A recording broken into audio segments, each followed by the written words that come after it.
정말 충격적인 일이 벌어졌습니다. 얼마 전 중국에서 올라온 8분짜리 영상 하나에 전 세계가 발칵 뒤집혔었는데요. 이 영상 때문에 한국을 향한 비난이 쏟아지고 심지어 한국 여행을 취소하는 사람들까지 생겨났다고 합니다. 하지만 최근 CNN의 단독 보도로 인해 완전히 다른 진실이 드러났다고 하는데요. 이 상황을 보고 미 방송국 관계자는 이러한 발언을 했다고 합니다. Major impacts across the armed forces, and independent researchers have estimated there. 대체 8분짜리 영상 안에 무슨 내용이 들어있던 걸까요? 안녕하세요. 저는 루카스라고 합니다. 뉴욕 CNN 소속 기자이죠. 20년 동안 전 세계를 누비며 진실을 전달하는 일을 해왔어요. 이라크 전쟁, 시리아 내전, 아프리카 난민 문제까지 세계의 아픔을 카메라에 담아왔죠. 그것이 제 일이었으니까요. 그럼에도 그날의 일은 절대 잊혀지지가 않습니다. 그날도 저는 평소와 다름없이 모니터 앞에 앉아 다음 기사를 구상하고 있었습니다. 그때 니콜라이가 흥분한 얼굴로 제 책상으로 성큼성큼 다가왔죠. 그가 보여준 태블릿 화면에는 SNS에서 퍼지고 있는 영상이 재생되고 있었어요. 영상 속에는 한 중국인 관광객이 서울의 식당에서 소리를 지르며 쫓겨나는 장면이 담겨 있었습니다. 다른 영상에서는 백화점 직원이 중국인으로 보이는 손님을 노골적으로 무시하는 모습도 있었죠. 댓글은 분노로 가득했습니다. 눈살이 찌푸려질 정도였죠. 저는 영상이 편집됐을 가능성도 있으니 직접 보기 전까진 판단하기 어렵다고 이야기했습니다.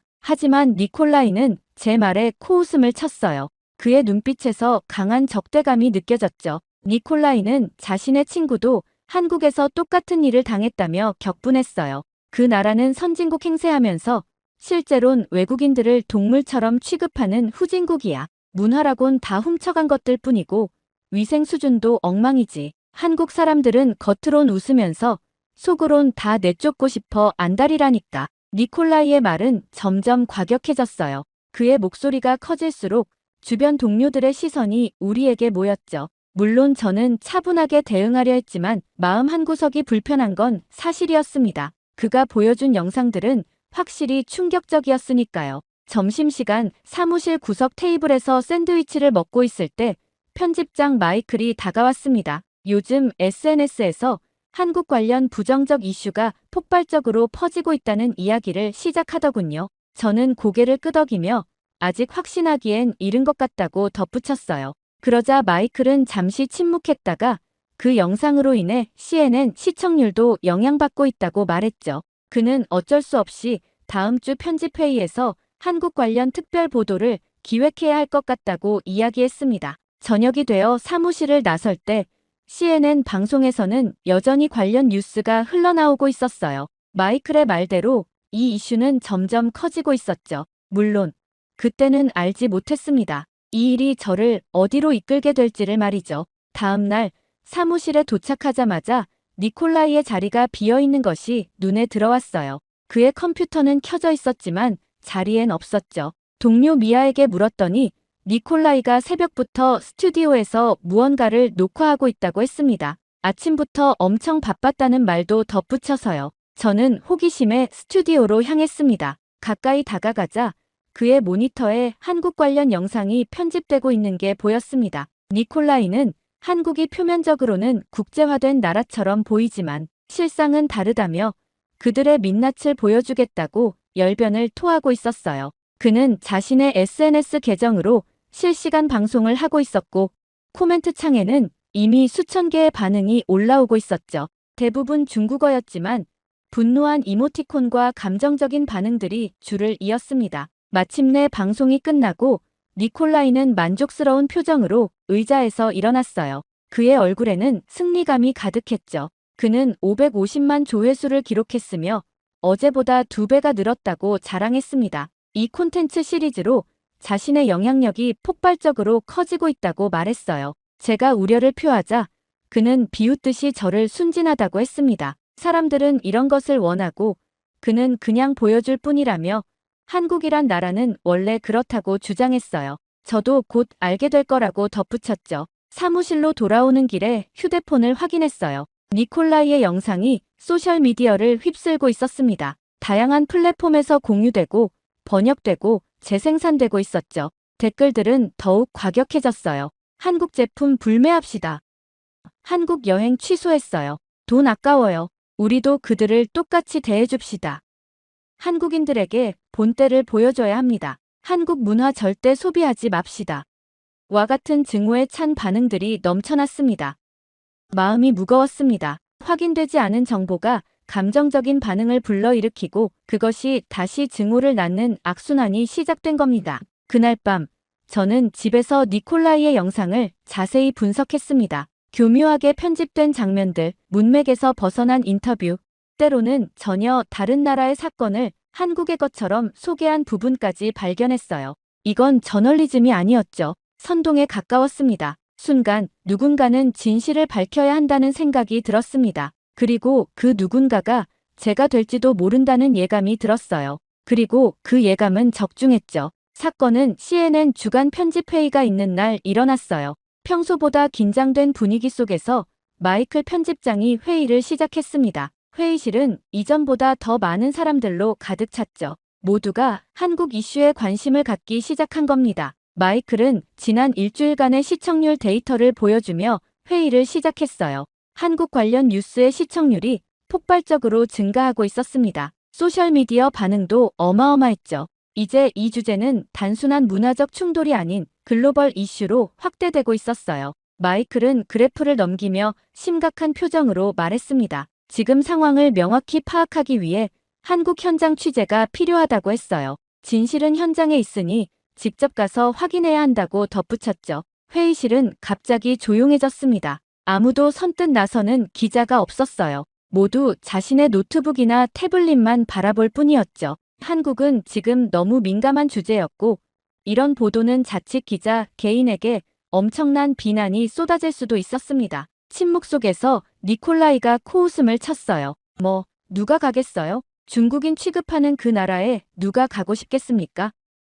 그는 비웃듯 말했습니다. 게다가 음식도 자극적이고 길거리는 더럽고 한국에서 체류하는 것 자체가 고문이라고요. 그저 서구인들에게 보여주는 이상한 케이팝과 예능은 위선적인 가면일 뿐이죠. 니콜라이의 말에 회의실 분위기는 더욱 어색해졌습니다. 몇몇 동료들은 불편한 기색을 감추지 못했어요. 침묵이 길어지자 마이클이 저를 바라봤어요. 그의 눈빛에는 이미 결정이 서려 있었습니다. 마이클은 제 경력과 중립적인 성향을 언급하며 저에게 이번 취재를 맡겨보고 싶다고 했어요. 예상은 했지만 실제로 들으니 가슴이 무거워졌죠. 잠시 고민했습니다. 한국, 솔직히 저는 그 나라에 대해 특별한 감정이 없었어요. 좋지도 나쁘지도 않았죠. 그냥 지도에 있는 또 하나의 나라일 뿐이었습니다. 그게 기자로서 가장 바람직한 상태가 아닐까요? 편견 없이 그저 진실만을 보려는 시선. 고개를 끄덕였어요. 마이클은 만족스러운 표정을 지었고 다른 동료들은 안도의 한숨을 내쉬는 것 같았습니다. 누군가 희생양이 생겨 다행이라는 눈치였죠. 회의가 끝나고 복도로 나오는데 예상치 못하게 영상팀의 미아가 다가왔어요. 긴 갈색 머리를 단정하게 묶은 그녀는 늘 날카로운 눈빛을 갖고 있었습니다. 미아는 자신도 한국 취재에 동행하고 싶다고 말했어요. 영상 증거가 중요한 이슈이니 좋은 카메라맨이 필요할 거라고 덧붙였죠. 미아의 제안이 반가웠습니다. 그녀는 프로페셔널한 영상 담당자였고 함께 일하면 좋은 콘텐츠를 만들 수 있을 거라 생각했어요. 마이클도 즉시 승인했고 이렇게 우리 취재팀이 꾸려졌습니다. 사무실로 돌아오는 길에 니콜라이와 마주쳤어요. 그는 비웃듯이 저를 바라봤습니다. 내가 한국 취재를 맡았다는 소식을 이미 들은 눈치였죠. 니콜라이는 낮은 목소리로 말했어요.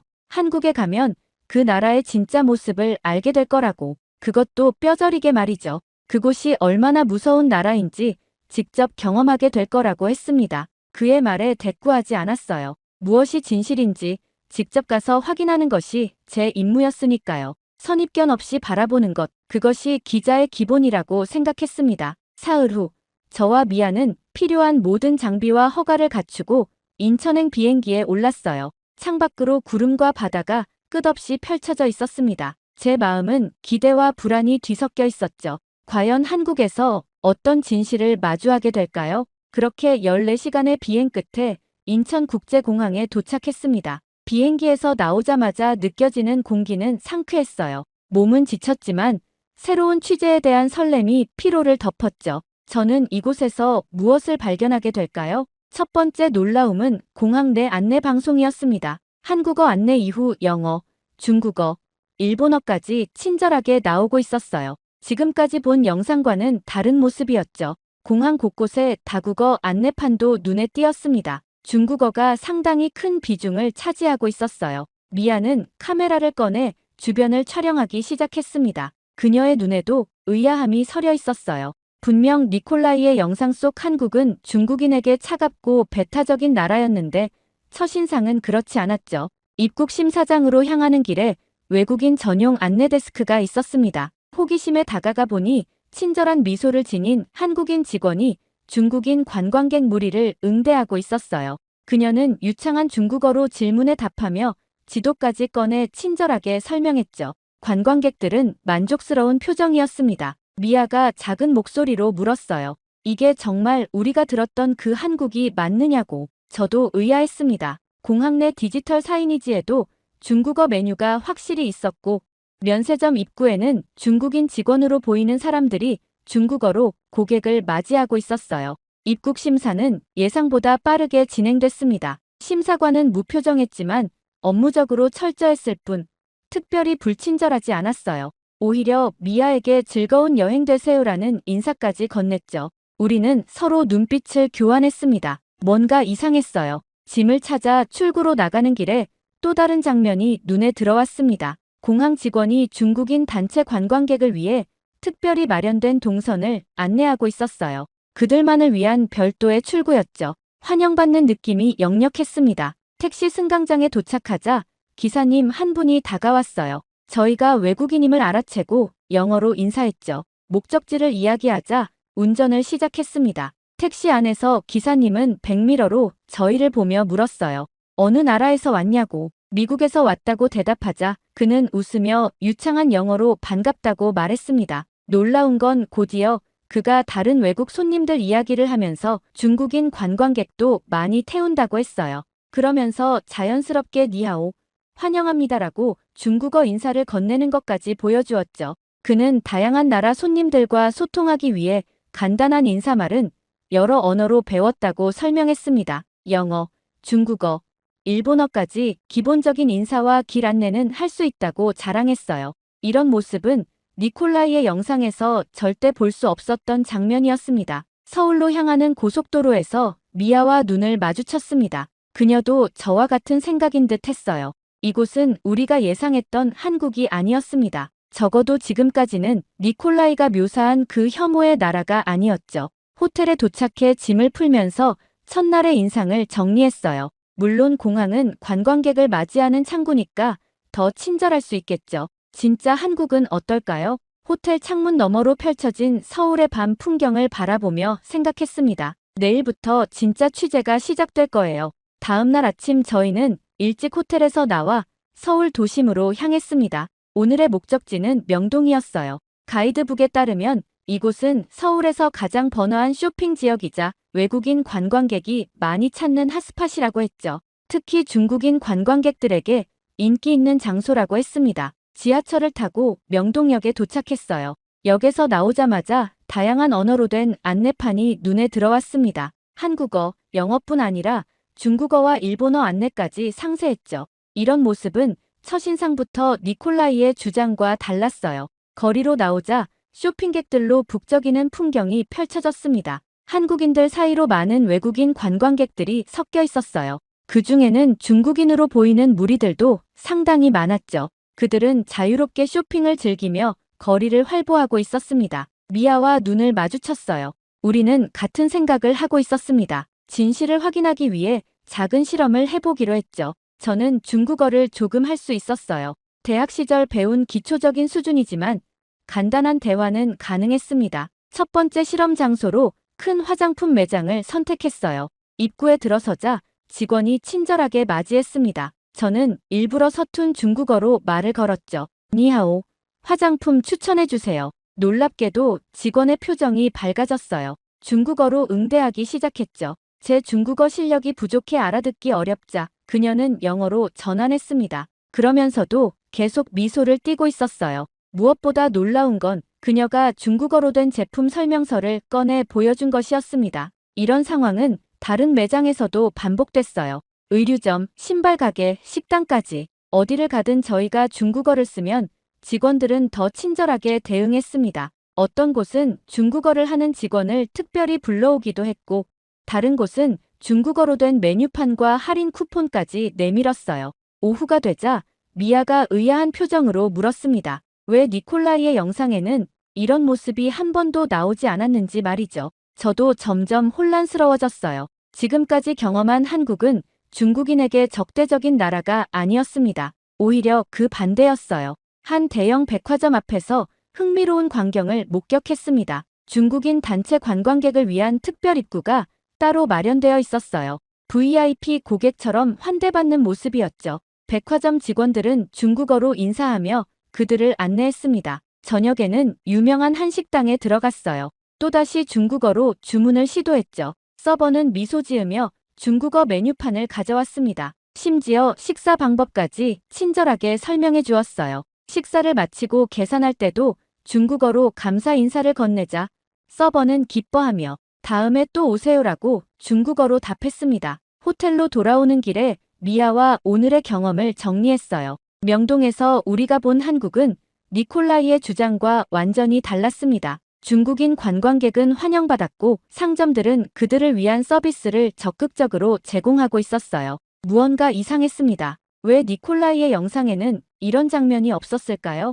그가 보여준 한국과 우리가 경험한 한국 사이에는 큰 간극이 있었어요.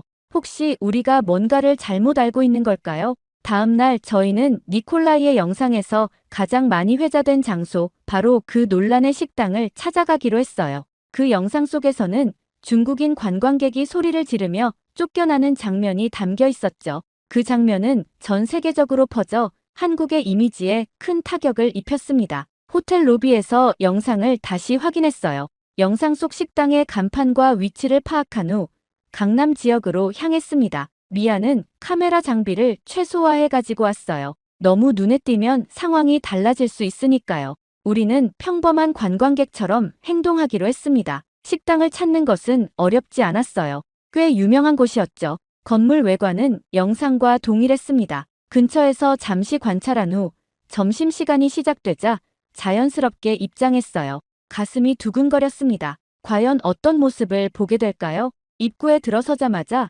직원이 밝은 미소로 맞이했어요. 영어로 인사하며 테이블로 안내했죠. 일행이 몇 명인지 물었고 메뉴를 건네주었습니다. 별다른 불친절함은 찾아볼 수 없었어요. 오히려 손님들을 배려하는 모습이었죠. 주변을 둘러보니 다양한 외국인 손님들이 있었습니다. 일본인 가족, 서양인 커플, 그리고 몇몇 중국인 단체도 보였어요. 모두 평화롭게 식사를 즐기고 있었죠. 영상 속 그 긴장감이나 불편한 분위기는 전혀 느껴지지 않았습니다. 주문을 하면서 중국어로 몇 마디 섞어 말해봤어요. 직원은 놀라지 않고 중국어로 응대하려 노력했습니다. 그녀의 중국어는 서툴렀지만 기본적인 소통은 가능한 수준이었어요. 정말 영상 속 그 식당이 맞는지 의심이 들 정도였죠. 식사가 나오고 분위기가 편안해지자 조심스럽게 대화를 시작했습니다. 이곳에 관한 블로그 포스트를 봤다며 자연스럽게 화제를 돌렸어요. 그리고 최근에 외국인 손님과 문제가 있었는지 물어봤죠. 직원은 고개를 갸웃하며 특별한 문제는 없었다고 했어요. 오히려 외국인 손님들이 많아 감사할 따름이라고 말했습니다. 특히 중국인 관광객들 덕분에 매출이 늘었다고 했죠. 이 말을 듣자 더욱 혼란스러워졌어요. 니콜라이의 영상은 도대체 무엇이었을까요? 식사를 마친 후 매니저에게 직접 이야기를 나눌 기회가 생겼습니다. 그는 경력 10년의 베테랑이었어요. 조금 더 직접적으로 물어봤죠. 최근 중국인 손님과 문제가 있었는지, 특히 쫓겨난 사건이 있었는지 말이에요. 매니저는 잠시 생각하더니 단호하게 고개를 저었습니다. 그런 일은 없었다고 했어요. 중국 손님들은 오히려 식당의 중요한 고객이라고 강조했죠. 매출의 30%가 중국인 관광객에게서 나온다고 했습니다. 그들을 쫓아낸다는 건 상식적으로 말이 안 된다고 말했어요. 더 놀라운 것은 매니저가 영상에 대해 알고 있었다는 사실이었습니다. 그는 그 영상이 자신의 식당을 촬영한 것은 맞지만 완전히 조작되었다고 말했어요. 실제로는 술에 취한 손님이 소란을 피워 제지한 것뿐인데 마치 중국인이라서 쫓겨난 것처럼 편집되었다고 했죠. 식당을 나오면서 미아와 눈을 마주쳤어요. 그녀의 눈에도 의문이 가득했습니다. 우리는 무언가 큰 오해 속에 있었던 것일까요?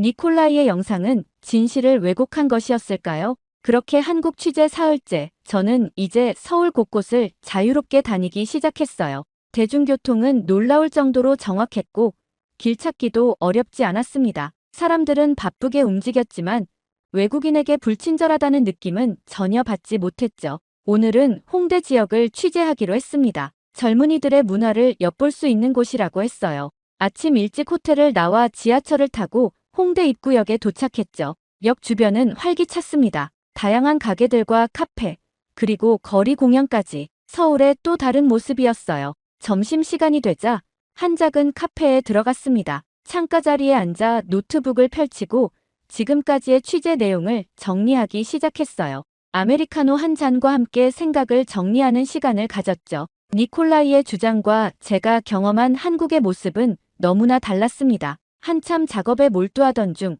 화장실에 다녀오기 위해 자리에서 일어났어요. 생각이 복잡해 지갑을 테이블 위에 두고 간 것도 몰랐죠. 화장실에서 나와 다시 자리로 돌아가는데 갑자기 지갑이 생각났습니다. 가슴이 덜컥 내려앉았어요. 안에는 여권과 신용카드, 현금까지 모두 들어있었거든요. 서둘러 테이블로 돌아가 보니 놀랍게도 지갑은 그대로 있었습니다. 아무도 손대지 않은 채로요. 혹시나 하는 마음에 지갑을 열어봤지만 모든 것이 그대로였어요. 안도의 한숨이 나왔죠. 그때 옆 테이블에 앉아있던 한국인 여성이 미소를 지으며 말했습니다. 제가 자리를 비웠을 때 한 남성이 지갑을 보고 직원에게 알렸다고 해요. 직원은 주인이 돌아올 때까지 지갑을 지켜봤다고 했죠. 정말 놀라운 경험이었습니다. 이틀 후 또 다른 일이 있었어요. 강남에서 취재를 마치고 택시를 탔는데 내리면서 휴대폰을 좌석에 두고 내렸습니다. 호텔에 도착해서야 휴대폰이 없다는 것을 깨달았죠. 당황스러웠어요. 모든 취재 자료와 연락처가 들어있었으니까요. 호텔 직원에게 상황을 설명하자 그는 즉시 도움을 주겠다고 했습니다. 택시 회사에 연락해보자고 제안했어요. 제가 탔던 택시의 번호는 기억나지 않았지만 대략적인 시간과 경로는 알고 있었죠. 호텔 직원은 인근 경찰서에도 연락해 도움을 요청했습니다. 놀랍게도 2시간 후 경찰서에서 연락이 왔어요. 택시 기사가 휴대폰을 발견하고 가까운 경찰서에 맡겼다는 겁니다. 모든 것이 그대로였어요. 경찰관은 이런 일이 한국에서는 흔하다고 말했습니다. 분실물을 돌려주는 것이 당연한 문화라고 했죠. 이 경험들은 저에게 깊은 인상을 남겼어요. 미국에서도 이런 일이 있을 수 있지만 대도시에서 분실한 물건이 온전히 돌아오는 경우는 그리 흔치 않습니다. 특히나 외국인이라면 더욱 그렇죠. 하지만 한국에서는 이것이 특별한 일이 아니라 일상이라는 점이 놀라웠어요. 한국인들과 대화하며 이런 경험을 나누자 그들은 당연하다는 듯이 반응했습니다. 한 대학생은 자신이 지방에서 서울로 올라와 처음에는 놀랐지만 이제는 익숙해졌다고 했어요. 한국 사회는 높은 수준의 신뢰를 바탕으로 돌아가고 있었습니다. 이런 경험들은 니콜라이가 묘사한 한국의 모습과는 너무나도 달랐어요. 그가 보여준 영상 속 한국은 배타적이고 불친절한 나라였지만 제가 직접 경험한 한국은 친절하고 신뢰할 수 있는 사회였습니다. 왜 이런 괴리가 있는 걸까요? 드디어 취재 마지막 날, 저는 서울의 한 카페에서 약속을 기다리고 있었어요. 취재 과정에서 만난 한국 대학생 지훈과의 만남이었습니다. 그는 영어를 전공하는 학생으로 우연히 명동에서 길을 묻던 중 알게 되었죠. 지훈이 카페에 들어오며 환하게 웃었어요. 일주일간의 취재 경험을 나누며 한국에 대한 제 생각이 어떻게 변했는지 이야기했습니다. 니콜라이의 영상부터 시작해 직접 경험한 한국의 모습까지 솔직하게 털어놓았죠. 지훈은 진지하게 듣더니 고개를 끄덕였어요. 그는 모든 한국인이 외국인을 싫어하는 것은 아니라고 말했습니다. 일부 사건이 마치 전체인 것처럼 보일 뿐이라고 했죠. 어느 나라에나 좋은 사람과 그렇지 않은 사람이 있다고 덧붙였어요. 그의 말이 제 마음에 깊이 와닿았습니다. 영상, 기사, 편견, 이 모든 것들이 진실의 일부일 뿐이라는 사실을 새삼 깨달았어요. 진실은 한 가지 시각으로 재단될 수 없는 것이었죠. 한국에서의 마지막 밤, 호텔방에서 최종 기사를 작성했습니다. 제목은 한국. 우리가 몰랐던 따뜻한 진실이었어요. 편견 없이 바라본 한국의 모습, 직접 경험한 친절함과 신뢰, 그리고 이해의 중요성에 대해 썼죠. 뉴욕으로 돌아온 첫날, CNN 본사에서 생방송 인터뷰가 예정되어 있었어요. 스튜디오에 들어서자 긴장이 밀려왔습니다. 이 방송이 많은 사람들의 인식을 바꿀 수 있을까요? 카메라 앞에서 저는 솔직하게 말했어요. 제가 본 한국은 편견 속 그 나라가 아니었다고, 직접 경험한 그들의 친절함과 정직함은 진짜였다고 말이죠. 그리고 우리 모두가 선입견을 버리고 직접 보고 판단하는 자세가 필요하다고 강조했습니다. 방송이 끝나고 복도에서 니콜라이와 마주쳤어요. 그는 방송을 봤다며 조용히 다가왔습니다. 예상과 달리 그의 표정은 공격적이지 않았어요. 그는 잠시 망설이다 제가 옳았다고 말했습니다. 자신은 편견에 눈이 가려졌던 것 같다고 했죠. 저는 미소 지으며 대답했어요.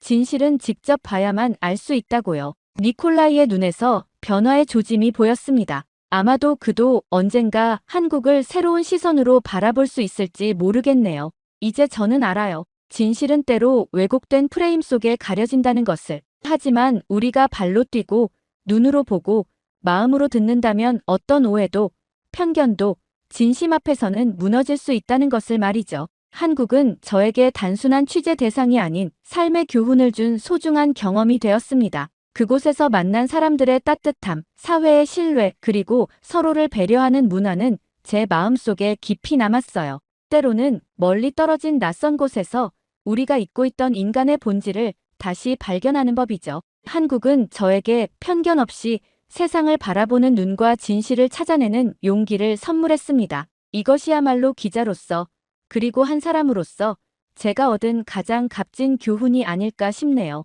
정말 충격적인 사건이 발생했습니다. 최근 도쿄의 명문 사립고 학생들이 집단으로 이상행동을 보이며 일본 사회가 발칵 뒤집어졌다고 합니다. 심지어 학부모들의 강한 반발로 인해 학교는 긴급 대책 회의를 소집할 수밖에 없을 정도였다고 하죠.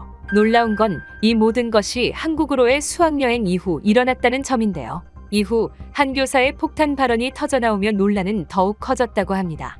中小企業や労働組合のない職場で働く人を含む 대체 무슨 일이 있었던 걸까요? 안녕하세요. 저는 사토 나나미라고 합니다. 도쿄에 있는 가이세이 고등학교 3학년생이죠. 우리 학교는 일본에서 가장 명문이라 불리는 학교 중 하나예요. 정치인, 기업인, 학자 등 많은 인재를 배출했을 정도죠. 저 또한 일본 상류층 집안에서 자랐습니다. 아버지는 대기업 임원이시고 어머니는 관료 집안 출신이세요. 그래서 저는 어릴 때부터 일본의 전통적 가치관과 자부심을 강조하는 교육을 받아왔죠. 2차 대전 당시 일본군 출신이신 할아버지도 마찬가지셨습니다. 가족 모임이 있을 때마다 한국에 대한 부정적인 이야기를 하시곤 했죠. 할아버지는 한국이 늘 일본을 욕하면서도 일본 기술과 문화를 베낀다고 말씀하셨어요. 역사 문제를 이용해 일본을 괴롭히는 나라라는 말씀도 자주 하셨죠. 부모님도 이에 동조하며 한국을 좋지 않게 이야기하셨어요.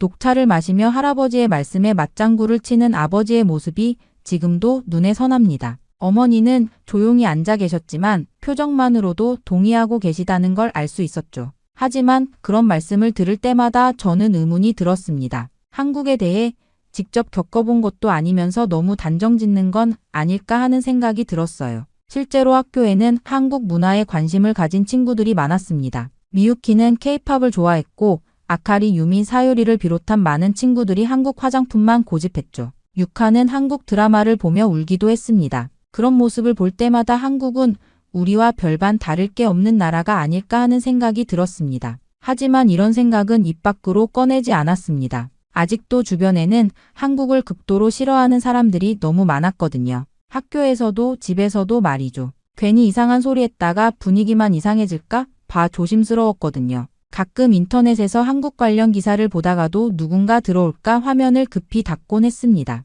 이런 분위기 속에서 저는 한국에 대한 생각을 혼자만 간직한 채 살아가고 있었습니다. 질문은 많지만 답을 구할 곳은 없었죠. 그러던 어느 날 담임 선생님이 평소와 다른 긴장된 표정으로 교실에 들어오셨습니다. 선생님은 3학년 수학여행에 관한 발표가 있다고 말씀하셨습니다. 모두의 시선이 교탁 위에 선 담임 선생님을 향했죠. 하와이, 발리, 아니면 싱가포르. 모두들 멋진 해외여행지를 기대하는 눈치였어요. 그러나 다음 순간 선생님의 입에서 나온 말은 충격적이었습니다. 한국입니다. 그 말이 떨어지자마자 교실은 순식간에 아수라장이 되었어요. 방금 전까지 조용했던 교실이 마치 폭풍우가 몰아치는 바다처럼 요동쳤습니다. 교실 여기저기서 왜 하필 한국이냐는 항의와 반일 감정이 심한 나라에 가는 것이 위험하지 않겠냐는 걱정, 차라리 일본 내에서 여행하자는 제안이 쏟아졌어요. 학생들의 항의가 빗발쳤죠. 교탁 앞에는 학생들이 몰려들었고 교실 곳곳에서 불만 섞인 목소리가 터져나왔습니다.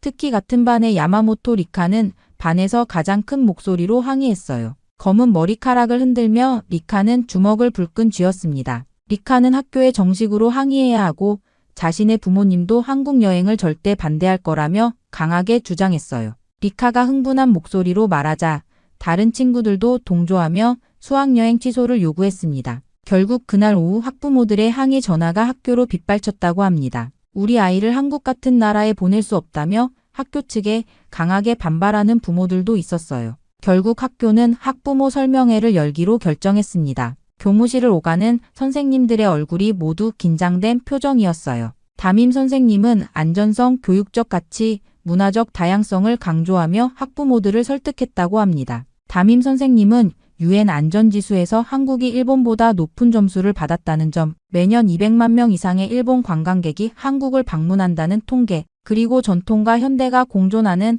한국에서 학생들이 많은 것을 배울 수 있다는 교육적 가치를 강조했다고 해요. 설명의 결과 대다수의 학부모가 찬성하며 한국 수학여행이 확정되었어요. 하지만 학생들의 반발은 여전했습니다. 친구들은 학교가 미쳤다며 우리가 원하지도 않는 곳을 왜 가야 하는지 분노했어요. 야마모토 리카는 쉬는 시간마다 친구들을 모아 한국으로 가는 것을 막아야 한다.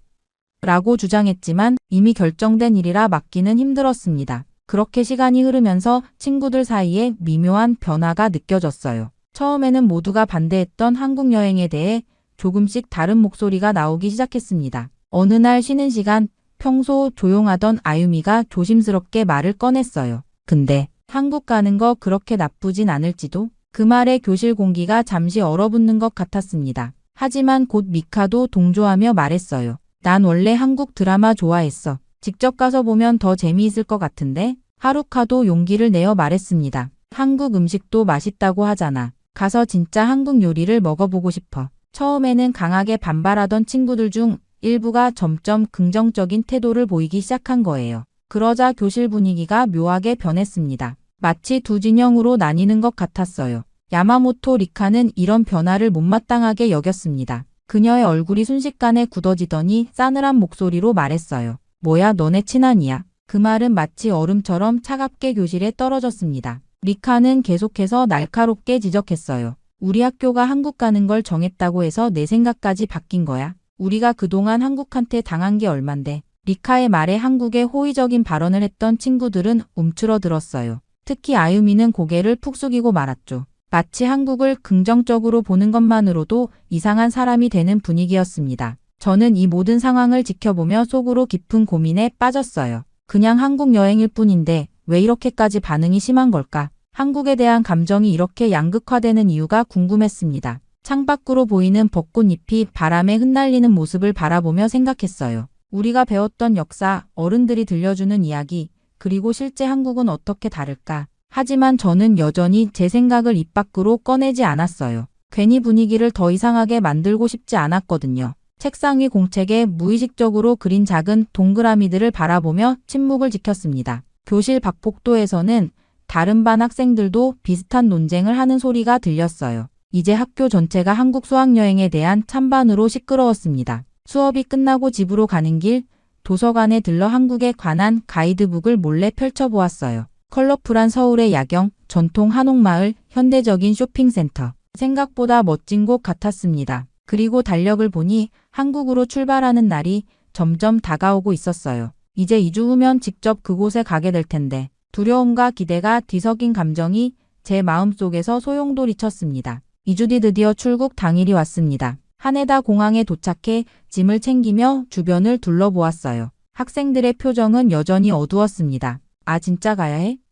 제발 빨리 끝났으면 좋겠다. 제 주변에서는 불평과 한숨이 끊이지 않았어요. 여행 가방을 끌며 모인 학생들 사이에서도 기대보다는 걱정이 더 많아 보였습니다. 부모님들도 마지막까지 걱정이 많으셨어요. 저희 부모님도 공항까지 배웅 나오셨는데 아버지는 계속해서 주의사항을 말씀하셨고 어머니는 제 가방에 비상약을 더 넣어주셨죠. 특히 야마모토 리카의 부모님은 리카를 붙잡고 조심하라며 거듭 강조하는 모습이 눈에 띄었어요. 리카의 아버지는 마치 딸을 전쟁터에 보내는 것처럼 긴장한 표정이었습니다. 다른 학부모들도 비슷했어요. 만약 문제가 생기면 즉시 연락하라는 말이 여기저기서 들렸죠. 마치 우리가 무슨 위험한 지역으로 가는 것처럼 말이에요. 그렇게 비행기가 인천국제공항에 착륙하자 학생들은 여전히 긴장한 표정이었어요. 저도 긴장된 마음으로 비행기에서 내렸습니다. 과연 한국은 어떤 곳일까? 정말 우리를 싫어할까? 그런데 입국장을 지나며 학생들의 표정이 미묘하게 바뀌기 시작했어요.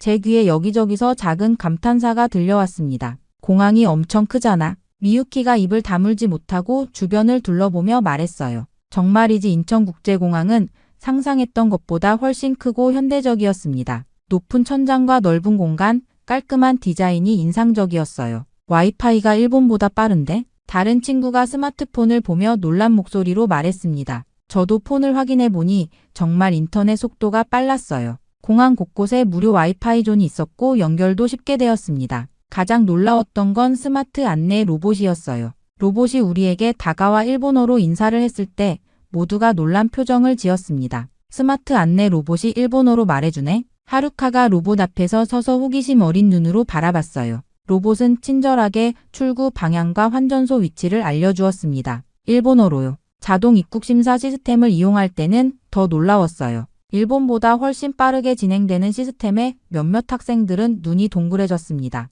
솔직히 일본보다 기술이 앞서 있는 부분도 있는 것 같은데? 누군가가 조심스럽게 말했어요. 그 말을 들은 야마모토 리카가 즉시 인상을 찌푸렸습니다. 우리가 일본보다 뒤처졌다고? 웃기지 마. 리카의 말은 날카로웠지만 그녀의 눈빛에도 약간의 당혹감이 보였어요. 아마 리카도 예상하지 못했던 모습을 본 것 같았습니다. 저는 이미 뭔가 예상과 다른 느낌을 받고 있었어요. 지금까지 들어왔던 한국에 대한 이야기들과 실제 보는 모습이 달랐거든요. 고등학교 3년 동안 배운 것, 그리고 부모님과 할아버지로부터 들은 이야기들과는 전혀 다른 한국의 모습이 제 앞에 펼쳐지고 있었습니다. 그렇게 우리는 입국장을 빠져나와 관광버스를 타고 서울로 향했습니다. 창문 너머로 보이는 한국의 모습은 생각보다 일본과 비슷했어요. 높은 빌딩들, 번화한 거리, 그리고 분주히 오가는 사람들. 하지만 간판의 글씨와 도로 표지판이 다른 것이 낯설게 느껴졌습니다. 서울에 도착한 후 우리는 첫 번째 일정으로 인사동과 북촌한 옥마을을 방문했어요. 인사동 거리에 들어서자 전통과 현대가 공존하는 독특한 분위기가 느껴졌습니다. 좁은 골목길을 따라 전통 공예품 가게와 현대 갤러리가 나란히 있었어요. 이거 생각보다 재밌는데? 미카가 작은 목소리로 말했습니다. 주변에 있던 다른 친구들도 고개를 끄덕였어요. 처음에는 무표정하던 얼굴에 조금씩 미소가 번지기 시작했습니다. 북촌한 옥마을에 도착했을 때는 더 많은 감탄사가 터져 나왔어요. 전통적인 분위기가 살아있네. 일본 교토랑 비슷하기도 하고. 하루카가 말했습니다. 완만한 언덕길을 따라 늘어선 한옥들은 정가라고 우아했어요. 저는 경사진 골목길을 오르며 푸른기와 지붕과 흰 벽이 만들어내는 조화로운 풍경을 바라봤습니다. 우리가 배웠던 한국의 모습과는 달랐어요. 골목 중간에 있는 작은 도자기 가게로 들어갔습니다. 하얀 도자기에 푸른빛 그림이 그려진 작품들이 전시되어 있었어요. 가게 안으로 들어서자 놀라운 일이 벌어졌습니다.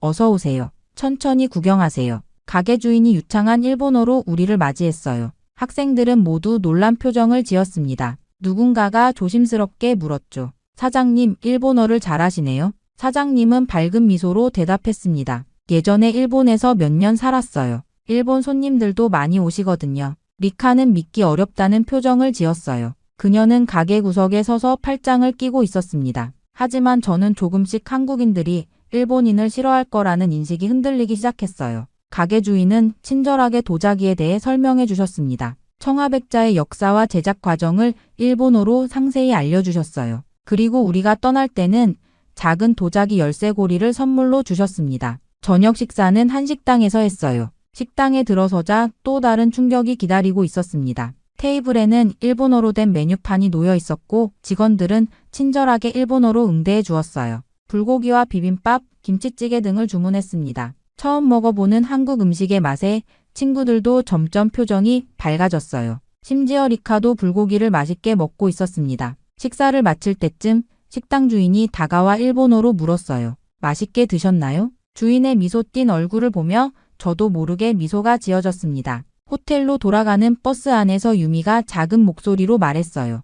생각보다 다들 친절해. 다음날 아침 호텔에서 일어나 창밖을 바라보니 맑은 하늘이 펼쳐져 있었습니다. 어제의 경험으로 한국에 대한 인상이 많이 바뀌었어요. 오늘은 어떤 일이 기다리고 있을까 하는 기대감으로 아침 식사를 마쳤습니다. 오늘의 일정은 서대문 형무소 역사관 방문이었어요. 버스를 타고 이동하는 동안 가이드 선생님이 이곳이 일제시대 때 독립운동가들이 수감되었던 곳이라고 설명해 주셨습니다. 그 말을 듣자 버스 안이 갑자기 조용해졌어요. 서대문 형무소에 도착하자 건물의 무거운 분위기가 느껴졌습니다. 붉은 벽돌로 지어진 건물은 딱딱하고 차가워 보였어요. 여기 좀 무서운 분위기야. 아유미가 떨리는 목소리로 말했습니다. 다른 친구들도 비슷한 표정이었어요. 처음에는 그저 또 하나의 관광지라고 가볍게 생각했던 학생들의 발걸음이 무거워졌습니다. 입구를 지나 내부로 들어가자 전시물들이 눈에 들어왔어요. 좁은 감방, 고문실, 고통 속에서 쓰러져간 독립운동가들의 사진들이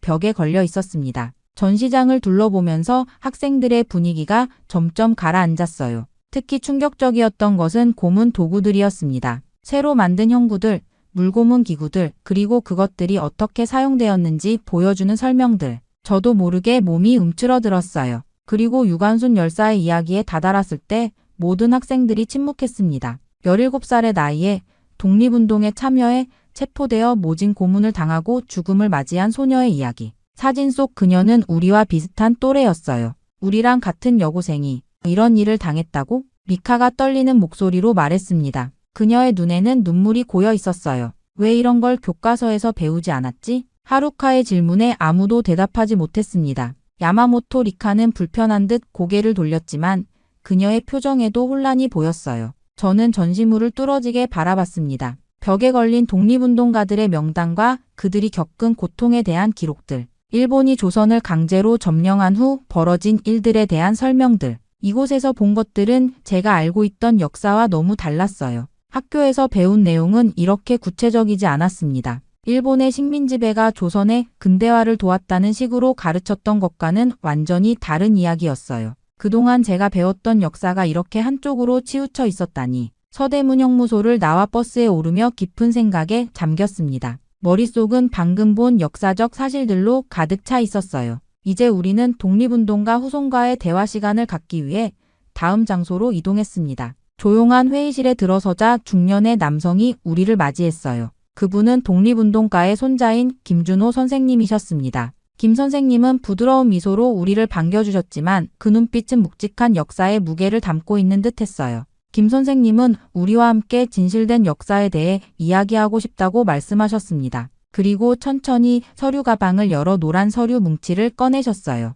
일본 헌병대가 직접 작성한 신문 기록이라고 설명하셨습니다. 그가 내민 자료에는 고문 과정이 상세히 기록된 일본군 문서가 있었어요. 일본어로 씌어진 공문서들은 분명 일본 관리들이 작성한 것이었습니다. 그리고 당시 일본 신문 기사도 있었어요. 김 선생님은 일본 정부도 이런 기록을 남겼는데 일본 교과서에는 없다고 지적하셨습니다. 그 말씀에 교실은 완전히 침묵에 빠졌어요. 학생들은 충격을 받았고 심지어 항상 강경한 태도를 보이던 야마모토 리카조차 아무 말이 없었습니다. 리카의 얼굴은 창백했고 손은 미세하게 떨리고 있었어요. 저는 자료를 하나하나 살펴보았습니다. 분명 일본 정부의 공식 문서였어요. 우리 글자, 우리 도장, 우리 관리들의 서명. 이런 기록이 있는데 왜 우리는 이것을 배우지 못했을까 하는 의문이 들었습니다. 저는 조심스럽게 왜 일본에서는 이런 사실을 가르치지 않는지 질문했어요. 김 선생님은 깊은 한숨을 내쉬며 역사는 승자가 기록하지만 진실은 결국 드러나게 되어 있다고 답하셨습니다.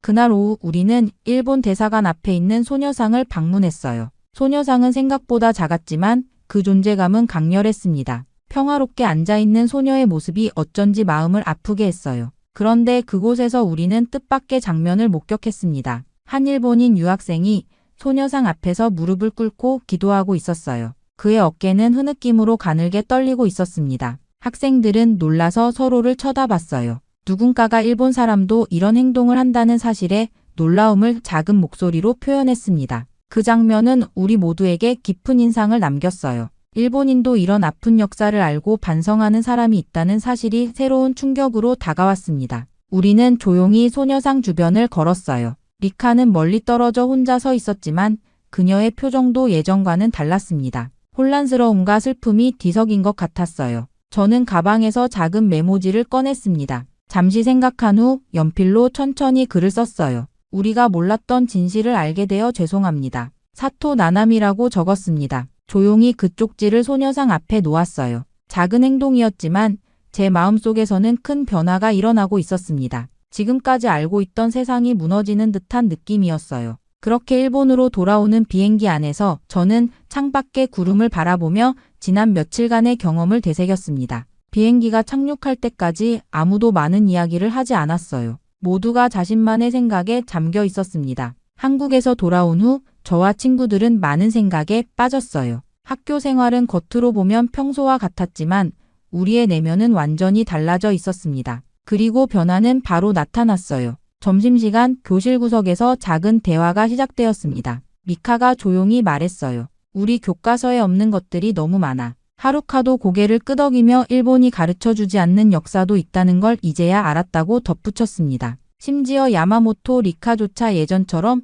무조건적인 반한 감정을 드러내지 않았어요. 그녀는 조용히 자리에 앉아 창밖을 바라보곤 했습니다. 저는 수업 시간에도 집중하기 어려웠어요. 머릿속에서는 계속해서 한국에서 본 장면들이 떠올랐습니다. 서대문 형무소의 좁은 감방, 유관순 열사의 사진, 소녀상 앞에서 기도하던 일본인 유학생의 모습. 일주일 후 역사 수업 중에 저는 마침내 용기를 내어 교사에게 질문했습니다. 선생님, 한국에서 본 자료들에는 일본군이 직접 남긴 기록도 있었습니다. 그런데 왜 우리 교과서에는 그런 내용이 없는 거죠? 교실은 순간 정적에 휩싸였어요. 교사의 얼굴이 굳었고 그는 잠시 침묵했습니다. 마침내 그가 말했어요. 교과서는 문부과학성의 지침에 따라 만들어집니다. 수업 후에 따로 이야기합시다. 하지만 수업 후 이야기는 없었어요. 대신 다음 날 학교 측에서 저를 불러 경고를 주었습니다. 교장 선생님은 불필요한 갈등을 만들지 말라고 주의를 주셨어요. 그러나 저는 멈추지 않았습니다. 오히려 이런 반응이 제가 본 것들이 진실이라는 증거처럼 느껴졌어요. 저는 한국에서의 경험을 기록한 수학여행 일기를 친구들과 함께 만들기 시작했습니다. 처음에는 몇 명뿐이었지만 점점 더 많은 친구들이 동참했어요. 우리는 자료를 모으고 사진을 정리하고 우리의 생각과 한국에서의 경험을 상세히 기록했습니다. 야마모토 리카가 참여했을 때는 모두가 놀랐어요. 가장 강경한 반한 감정을 보이던 그녀가 이제는 조용히 한국어 공부를 시작했습니다. 물론 그녀는 아직도 많은 면에서 혼란스러워했지만 변화는 분명했어요. 저 역시 진로를 바꾸기로 결심했습니다. 원래는 경제학을 전공하려 했지만 이제는 한국사를 공부하기로 했어요. 그동안 왜곡되거나 가려진 진실을 찾아내고 싶었습니다. 우리의 활동은 점점 학교 전체로 퍼져나갔어요. 다른 반 학생들도 궁금해하며 우리의 일기를 읽기 시작했습니다. 물론 반발도 있었어요. 일부 학생들과 교사들은 우리가 반일적이라고 비난했지만 우린 그저 진실을 알리고 있을 뿐이었습니다. 어느 날 방과 후 친구들과 모여 앞으로의 계획을 이야기하던 중에 제가 말했어요. 이건 끝이 아니라 시작이야. 모두가 고개를 끄덕였습니다. 우리는 각자의 위치에서 일본과 한국의 역사를 진실 그대로 알리는 역할을 하기로 결심했어요. 그것이 우리가 한국에서 배운 가장 중요한 교훈이었습니다. 창밖으로 지는 해를 바라보며 저는 이번 여행이 제 인생의 방향을 완전히 바꿔놓았다는 것을 깨달았어요. 때로는 불편한 진실이라도 그것을 직면하고 받아들이는 것이 진정한 성장의 시작이라는 것을 말이죠. 이번 한국 수학여행을 통해 저는 진실을 알게 되었습니다. 우리가 배웠던 역사는 한쪽 면만 보여주었던 거였어요. 진정한 역사는 승자와 패자, 가해자와 피해자 모두의 목소리를 듣고 이해할 때 비로소 완성된다는 것을 깨달았습니다. 한국은 단순한 이웃나라가 아니라 우리가 마주해야 할 거울이었어요. 그 거울 속에서 우리는 부끄러운 과거도 희망찬 미래의 가능성도 함께 볼 수 있었습니다. 처음에는 두려움과 편견으로 시작했던 여행이 이렇게 큰 깨달음을 주리라고는 상상도 못했어요. 이제 저는 알게 되었습니다. 진정한 화해와 이해는 진실에서 시작된다는 것을, 그리고 그 진실을 찾아가는 여정이 제 인생의 새로운 시작이 되었습니다. 정말 믿기 힘든 일이 벌어졌습니다. 최근 한 인기 유튜버가 한국을 공개적으로 비하하는 영상을 올리며 일본이 난리가 났다고 합니다. 이후 댓글에는 한국은 역시나 도둑놈들이라는 이야기가 쇄도하고 심지어는 시위까지 일어났다고 하는데요. 놀라운 건 이후 이 유튜버의 태도입니다. 그는 갑자기 영상을 내리고 사과 영상을 올리며 이런 발언까지 했다고 하죠. 令和6年7月7日執行の高裁の方に訴状を提出し 대체 무슨 일이 있었던 걸까요? 안녕하세요. 저는 일본 유튜버 다카시입니다. 일본 오사카에서 활동하면서 주로 일본 문화와 기술에 관한 콘텐츠를 만들고 있죠. 구독자는 10만 명 정도, 크지도 작지도 않은 채널을 운영하고 있죠. 그날도 저는 평소처럼 다음 영상 기획을 위해 경쟁 채널들을 살펴보고 있었습니다. 스크롤을 내리다 문득 눈에 들어온 제목이 있었어요. 한국의 기술력, 거품일 뿐이다. 바로 경쟁 유튜버인 사토시의 채널이었습니다. 그는 일본 내 인기 보수 유튜버로 늘 자극적인 콘텐츠로 화제를 모으는 인물이죠. 저 또한 호기심에 영상을 클릭했습니다. 물론 그 클릭 한 번이 제 생각의 전환점이 될 줄은 꿈에도 알지 못했죠. 여러분, 최근 NHK에서 한국의 기술력을 다룬 8분짜리 영상을 보셨나요? 정말 웃기더군요. 마치 한국이 일본을 앞선 것처럼 포장하고 있어요. 사토시는 냉소적인 미소를 지으며 말했습니다. 그의 뒤로는 한국 서울의 야경이 보였어요. 화려한 네온사인과 고층 빌딩들. 이런 화려한 겉모습에 속지 마세요. 한국의 기술력은 모두 일본의 기술을 베낀 것에 불과합니다. 반도체, 자동차, 모두 우리 일본의 기술을 모방한 것이죠.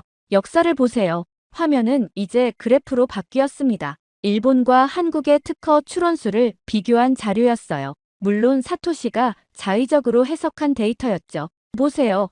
이 수치를 보면 명백합니다. 한국은 특정 분야에서만 일시적으로 성과를 내고 있을 뿐 종합적인 기술력에서는 일본에 한참 뒤처져 있어요. 시청자 댓글이 실시간으로 올라오기 시작했습니다. 역시 사토시 선생님, 진실을 말해주셔서 감사합니다. 한국은 허세의 나라.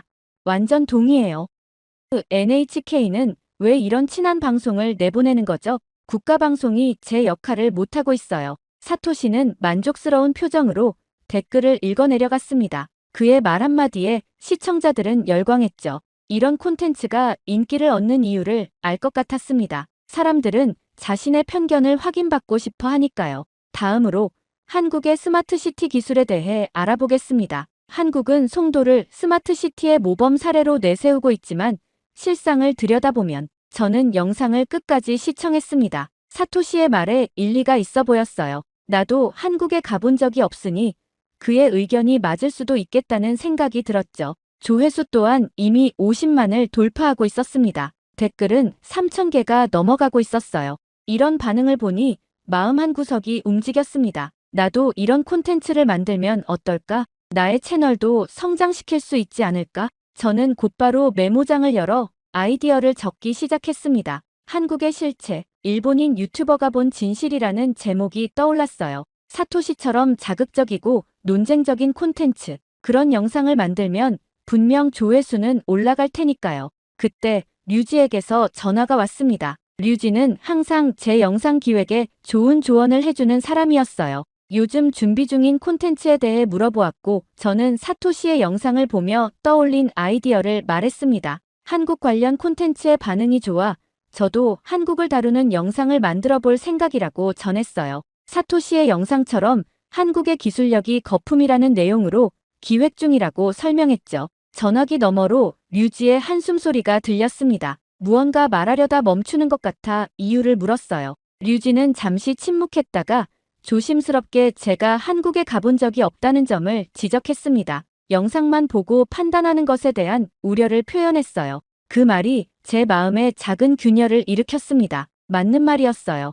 저는 한 번도 한국에 가본 적이 없었죠. 그저 사토시와 다른 유튜버들의 영상을 통해서만 한국을 접했을 뿐입니다. 다른 사람들의 경험을 참고하면 되지 않겠냐고 반문했지만 류지의 대답은 확고했어요. 류지는 작년에 서울에 출장 다녀온 경험을 언급하며 일본보다 나은 점이 많았다고 전했습니다. 특히 대중교통과 디지털 시스템은 우리가 배울 점이 많았다고 강조했어요. 이 말에 저는 약간 당황했습니다. 류지는 평소 냉정하고 객관적인 사람이었어요. 감정에 휘둘리지 않고 항상 사실에 근거해 판단하는 친구였죠. 그런 그가 한국에 호의적인 말을 하니 의아했습니다. 사토시의 주장과 류지의 경험이 상반되는 것에 의문을 표했고 류지는 그래서 직접 확인해봐야 하는 것 아니냐고 되물었어요. 남의 말만 듣고 판단하지 말라는 조언이었습니다. 그 말이 계속 머릿속에 맴돌았어요. 저는 책상 앞에 앉아 유튜브를 다시 열었습니다. 사토시의 영상 아래 댓글들을 더 자세히 읽어보았어요. 대부분은 동조하는 내용이었지만 일부 다른 의견도 있었습니다. 직접 한국에 가본 경험을 토대로 사토시의 의견에 반박하는 댓글과 객관적인 자료를 요구하는 댓글들이 눈에 띄었어요. 이런 댓글들은 소수였지만 제 마음에 의문을 던졌습니다. 정말 내가 올바른 방향으로 가고 있는 걸까요? 직접 경험하지 않은 것에 대해 단정적으로 말해도 될까요? 유튜브 알고리즘이 추천한 다른 영상으로 눈을 돌렸습니다. 구독자들이 남긴 최근 댓글도 확인했어요. 다음 주제로 한국을 다뤄달라는 요청과 직접 가서 찍어와달라는 댓글이 여러 개 있었습니다. 직접 가서 찍어오라는 댓글이 특히 눈에 들어왔어요. 류지의 말과 묘하게 겹쳤습니다. 저는 잠시 생각에 빠졌어요. 어쩌면 이게 기회일지도 모르겠다는 생각이 들었습니다. 편견 없이 직접 확인하고 진실을 전달하는 것, 그것이야말로 진정한 유튜버의 역할이 아닐까요? 그날 이후 저는 며칠간 고민했습니다. 한국이라는 나라, 그곳에 대한 진실은 무엇일까요? 사토시의 영상처럼 거품뿐인 곳인지 아니면 류지의 말처럼 일본보다 나은 점도 많은 곳인지 확신이 서지 않았어요. 마음속 의문이 커져만 갔습니다. 유튜브 스튜디오 화면을 열고 구독자 댓글들을 다시 살펴보았어요. 최근 영상에서 한국 관련 콘텐츠를 원하는 댓글이 많아지고 있었습니다. 특히 눈에 띄는 한 댓글이 있었어요. 직접 가서 찍어와 달라는 요청이었죠. 이 댓글에 많은 좋아요가 달려 있었습니다. 다른 구독자들도 공감하고 있다는 증거였어요. 이런 댓글들을 보며 마음이 움직였습니다. 단순히 조회수를 위한 자극적인 콘텐츠가 아닌 진정성 있는 영상을 만들고 싶다는 생각이 강해졌어요. 노트북을 열고 서울행 항공권 가격을 검색했습니다. 다음 주 출발 기준으로 괜찮은 가격대였어요. 머무를 호텔도 함께 찾아보았습니다. 서울 중심부 명동 근처에 적당한 호텔이 눈에 들어왔어요. 위치상 이동하기 편리할 것 같았습니다. 여행 일정을 짜면서 방문할 곳들을 정리했어요. 단순한 관광지보다는 한국의 기술력과 사회 시스템을 볼 수 있는 장소들이 필요했습니다. 류지에게 연락해 한국 방문 계획을 알렸어요. 그가 추천하는 장소가 있는지 물었습니다. 류지는 제 결정에 기뻐하며 몇 가지 조언을 전해주었어요. 특히 일반 관광객들이 잘 모르는 현지인 추천 장소들을 알려주었습니다. 유튜브 채널 커뮤니티 탭을 통해 구독자들에게 소식을 알렸어요. 다음 주 한국 방문 예정이며 추천 장소나 확인해 볼 것들에 대한 의견을 구했습니다. 게시물을 올린 지 몇 시간 만에 수백 개의 댓글이 달렸어요. 구독자들의 관심이 뜨거웠습니다. 댓글 중에는 호의적인 것도 있었지만 다소 도발적인 내용도 있었어요. 사토시처럼 한국의 허세를 까발려달라는 요청도 있었습니다. 이런 댓글들을 보며 고민이 깊어졌어요. 어떤 마음가짐으로 이 여행을 해야 할지 생각했습니다. 결국 한 가지 결심을 했어요. 편견 없이 있는 그대로의 한국을 보기로 했습니다. 좋은 점도 나쁜 점도 솔직하게 담아내기로 했어요. 사토시처럼 결론을 미리 정해놓지 않고 진정한 탐색자의 자세로 접근하기로 했습니다. 출발 전날 저녁 유튜브에 짧은 예고 영상을 올렸어요. 한국이 정말 거품뿐인 나라인지 아니면 우리가 미처 알지 못했던 무언가가 있는지 직접 눈으로 보고 판단하겠다는 내용이었습니다. 영상은 빠르게 조회수가 올라갔어요. 그리고 다음 날 저는 마침내 인천국제공항에 도착했습니다. 일본을 떠난 지 불과 2시간 만이었어요. 비행기에서 내리자마자 공항의 규모에 놀랐습니다. 넓고 깨끗한 공간이 펼쳐져 있었어요. 일본의 나리타 공항도 훌륭하지만 이곳은 또 다른 분위기였습니다. 입국 심사를 위해 이동하던 중 외국인을 위한 자동화 출입국 심사대가 눈에 띄었어요. 호기심에 그쪽으로 발걸음을 옮겼습니다. 간단한 등록 절차 후 지문과 얼굴 인식으로 빠르게 심사가 완료되었어요. 일본에서도 자동화 시스템이 있지만 이곳의 속도와 편의성은 다른 차원이었습니다. 공항에서 나와 공항철도를 탔어요. 티켓 구매는 간편했습니다. 모든 안내판이 한국어, 영어, 중국어, 일본어로 표기되어 있어서 어려움이 없었어요. 열차는 정확히 시간에 맞춰 도착했고 내부는 깨끗했습니다. 무엇보다 놀라운 것은 와이파이 속도였어요. 휴대폰을 켜자 빠른 속도로 연결되었습니다. 이동 중에도 고화질 영상을 문제없이 시청할 수 있었어요. 이 순간 처음으로 일본보다 체계적이네라는 생각이 들었습니다. 서울역에 도착한 후 지하철로 갈아탔어요. 지하철 내부는 조용했고 승객들은 대부분 스마트폰을 보거나 책을 읽고 있었습니다. 일본의 전철과 크게 다르지 않았어요. 그런데 문득 노약자석이 눈에 들어왔습니다. 놀랍게도 그 자리는 비어 있었어요. 필요한 사람이 없어서가 아니라 정말로 그 자리를 양보하고 있었습니다. 일본에서도 물론 배려 문화가 있지만 이곳에서는 그것이 더 자연스럽게 실천되고 있었어요. 호텔에 짐을 풀고 첫 촬영을 위해 나섰습니다. 명동 거리를 걷다가 한 카페에 들어갔어요. 조용한 분위기 속에서 많은 청년들이 노트북을 켜고 집중하고 있었습니다. 일본의 카페와는 다른 느낌이었어요. 더 활기차고 더 생산적인 분위기가 흐르고 있었습니다. 커피를 주문하면서 처음으로 한국어를 사용해봤어요. 서툰 발음이었지만 직원은 친절하게 응대해 주었습니다. 결제 시스템이 인상적이었어요. QR코드 하나로 간편하게 결제가 이루어졌습니다. 일본에서는 아직 현금 사용이 많은데 이곳은 완전히 디지털화되어 있었어요. 카페 한 구석에 자리를 잡고 주변을 관찰했습니다. 옆자리에 대학생으로 보이는 청년들이 영어로 대화를 나누고 있었어요. 유창한 영어 실력에 놀랐습니다. 그들은 국제 프로젝트에 대해 이야기하고 있었고 글로벌한 시각으로 의견을 나누고 있었어요. 첫날의 경험을 영상으로 담기 시작했습니다. 카메라를 켜고 제 생각을 솔직하게 말했어요. 한국에 도착한 지 몇 시간밖에 지나지 않았지만 벌써 많은 것들이 예상과 다르다고 느꼈습니다. 사토시의 영상에서 본 한국과는 전혀 다른 모습이었어요. 해가 저물기 시작했습니다. 서울의 야경이 펼쳐졌어요. 빌딩들의 조명이 하나둘 켜지기 시작했고 도시는 다른 모습으로 변해갔습니다. 카메라에 담긴 장면들을 보며 생각에 잠겼어요. 첫날부터 제 선입견이 많이 깨졌습니다. 사토시의 영상에서 본 것과는 다른 한국이었어요. 둘째 날 아침, 저는 일찍 일어나 준비를 마쳤습니다. 오늘의 일정은 한국 기업 방문이었어요. 사전에 섭외해둔 스마트 팩토리와 IT 기업을 찾아갈 예정이었습니다. 특히 사토시가 영상에서 폄하했던 한국의 기술력을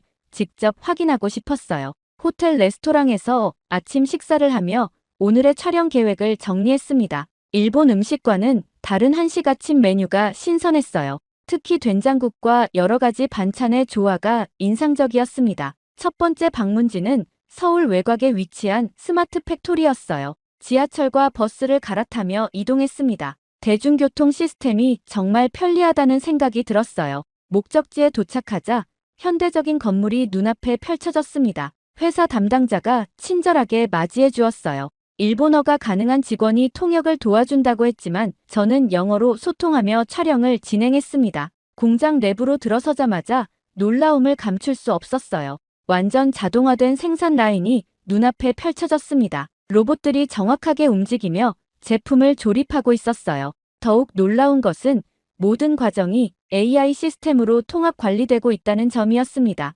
담당자로부터 이 시스템이 자체 개발한 것이며 생산성이 기존 대비 40% 이상 향상되었다는 설명을 들었어요. 이런 수준의 자동화와 통합 시스템은 일본에서도 쉽게 볼 수 없는 것이었습니다. 카메라를 들어 열심히 촬영했어요. 사토시의 말과는 정반대의 모습이었습니다. 이건 단순한 모방이 아닌 혁신적인 기술이었어요. 점심시간이 되자 회사 구내식당으로 안내받았습니다. 직원들과 함께 식사를 할 수 있는 기회였어요. 식당에는 다양한 한식 메뉴가 준비되어 있었습니다. 비빔밥, 된장찌개, 불고기 등 풍성한 식사였어요.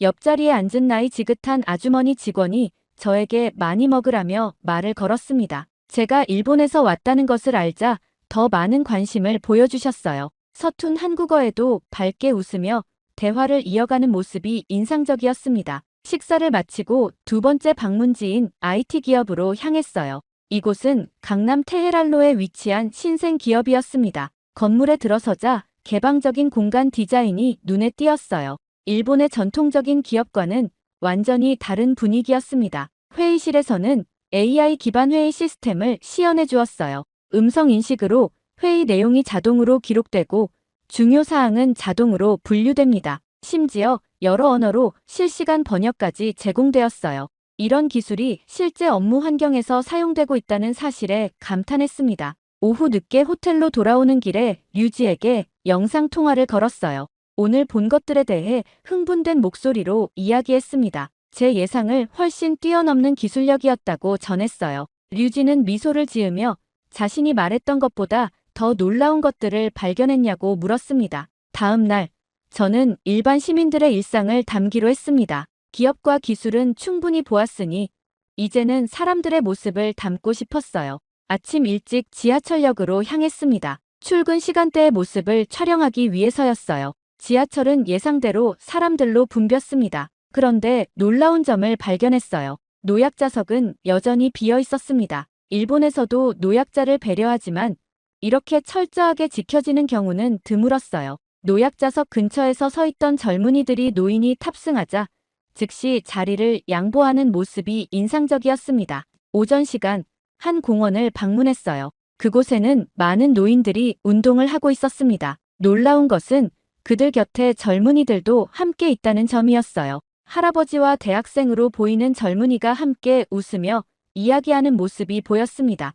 자연스럽게 세대 간 교류가 이루어지고 있었어요. 점심시간에는 한 식당을 찾았습니다. 혼자 식사를 하고 있는데 옆 테이블의 중년 부부가 먼저 말을 걸어왔어요. 저의 영상 촬영 장비를 보고 호기심을 느낀 것 같았습니다. 제가 일본에서 온 유튜버라고 하자 그분들은 매우 친절하게 대해주셨어요. 심지어 좋은 촬영 장소까지 추천해 주셨습니다. 오후에는 대학가를 방문했어요. 많은 학생들이 캠퍼스에서 공부하고 있었습니다. 한 건물 앞에서 촬영하고 있을 때 한 학생이 다가와 무엇을 촬영하는지 물었어요. 대화를 나누며 그 학생의 유창한 영어 실력에 놀랐습니다. 그는 국제 교류 프로그램에 참여하고 있다고 했어요. 일본에 대해서도 많은 관심을 가지고 있었습니다. 길을 헤매고 있을 때였어요. 지도 앱을 확인하며 방향을 찾고 있는데 고등학생으로 보이는 학생이 다가왔습니다. 영어로 도움이 필요한지 물었어요. 제가 일본인이라고 하자 그 학생은 간단한 일본어로 인사를 건넸습니다. 제가 찾는 장소까지 친절하게 안내해 주었어요. 이런 경험들이 쌓여가면서 마음속 무언가가 변하기 시작했습니다. 사토시의 영상에서 본 한국의 모습과는 완전히 달랐어요. 이곳에서 만난 사람들은 따뜻하고 친절했으며 서로를 배려하는 문화가 깊게 자리 잡고 있었습니다. 저녁에는 한강공원을 찾았어요. 많은 가족들이 함께 시간을 보내고 있었습니다. 부모와 아이들, 할아버지, 할머니까지 여러 세대가 함께 어울리는 모습이 보기 좋았어요. 일본에서는 점점 희미해지고 있는 가족 문화가 여기서는 여전히 강하게 남아 있었습니다. 카메라를 들고 사람들의 모습을 담으며 생각했어요. 이것은 그냥 예의가 아니라 문화였습니다. 사회 구성원들 사이의 깊은 연결과 배려가 자연스럽게 일상에 녹아 있었어요. 호텔로 돌아오는 길, 한 작은 가게에 들렀습니다. 그곳 주인은 제가 일본인이라는 것을 알고는 반갑게 맞아주셨어요. 심지어 일본어로 몇 마디 인사를 건네기도 했습니다. 그분의 따뜻한 미소와 친절함이 오래도록 기억에 남았어요. 넷째 날, 일정에 없던 우연한 기회가 찾아왔습니다. 아침 뉴스를 보던 중 국제환경 포럼에 대한 소식을 접했어요. 특히 한국 고등학생들이 주도하는 발표 세션이 있다는 내용이 눈에 들어왔습니다. 즉시 참관을 결정했어요. 행사장은 서울 강남의 한 컨벤션 센터였습니다. 도착해보니 예상보다 규모가 컸어요. 여러 나라에서 온 참가자들이 모여 있었고 다양한 언어가 들려왔습니다. 프레스 패스를 받고 발표장으로 들어갔어요. 발표장 안은 이미 많은 사람들로 채워져 있었습니다. 앞쪽에는 카메라와 취재진이 자리를 잡고 있었어요. 저도 촬영 준비를 마치고 발표를 기다렸습니다. 프로그램을 보니 첫 발표자는 한국의 어느 고등학교 환경 동아리 학생들이었어요.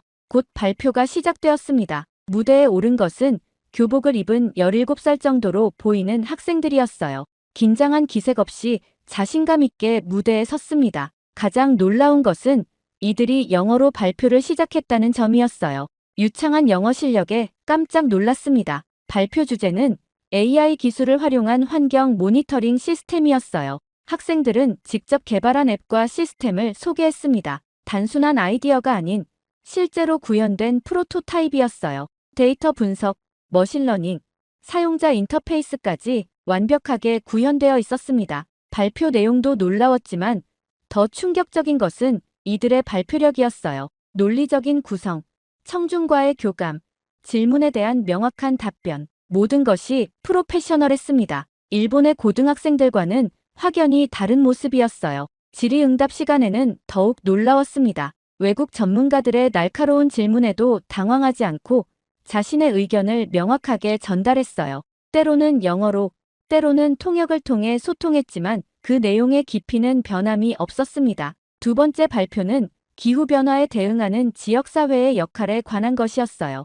이 발표를 맡은 학생들도 마찬가지로 뛰어났습니다. 그들은 자신의 지역사회에서 직접 진행한 프로젝트를 소개했어요. 단순한 이론이 아닌 실제 행동과 그 결과를 공유했습니다. 발표가 모두 끝난 후 저는 한 학생에게 다가가 인터뷰를 요청했어요.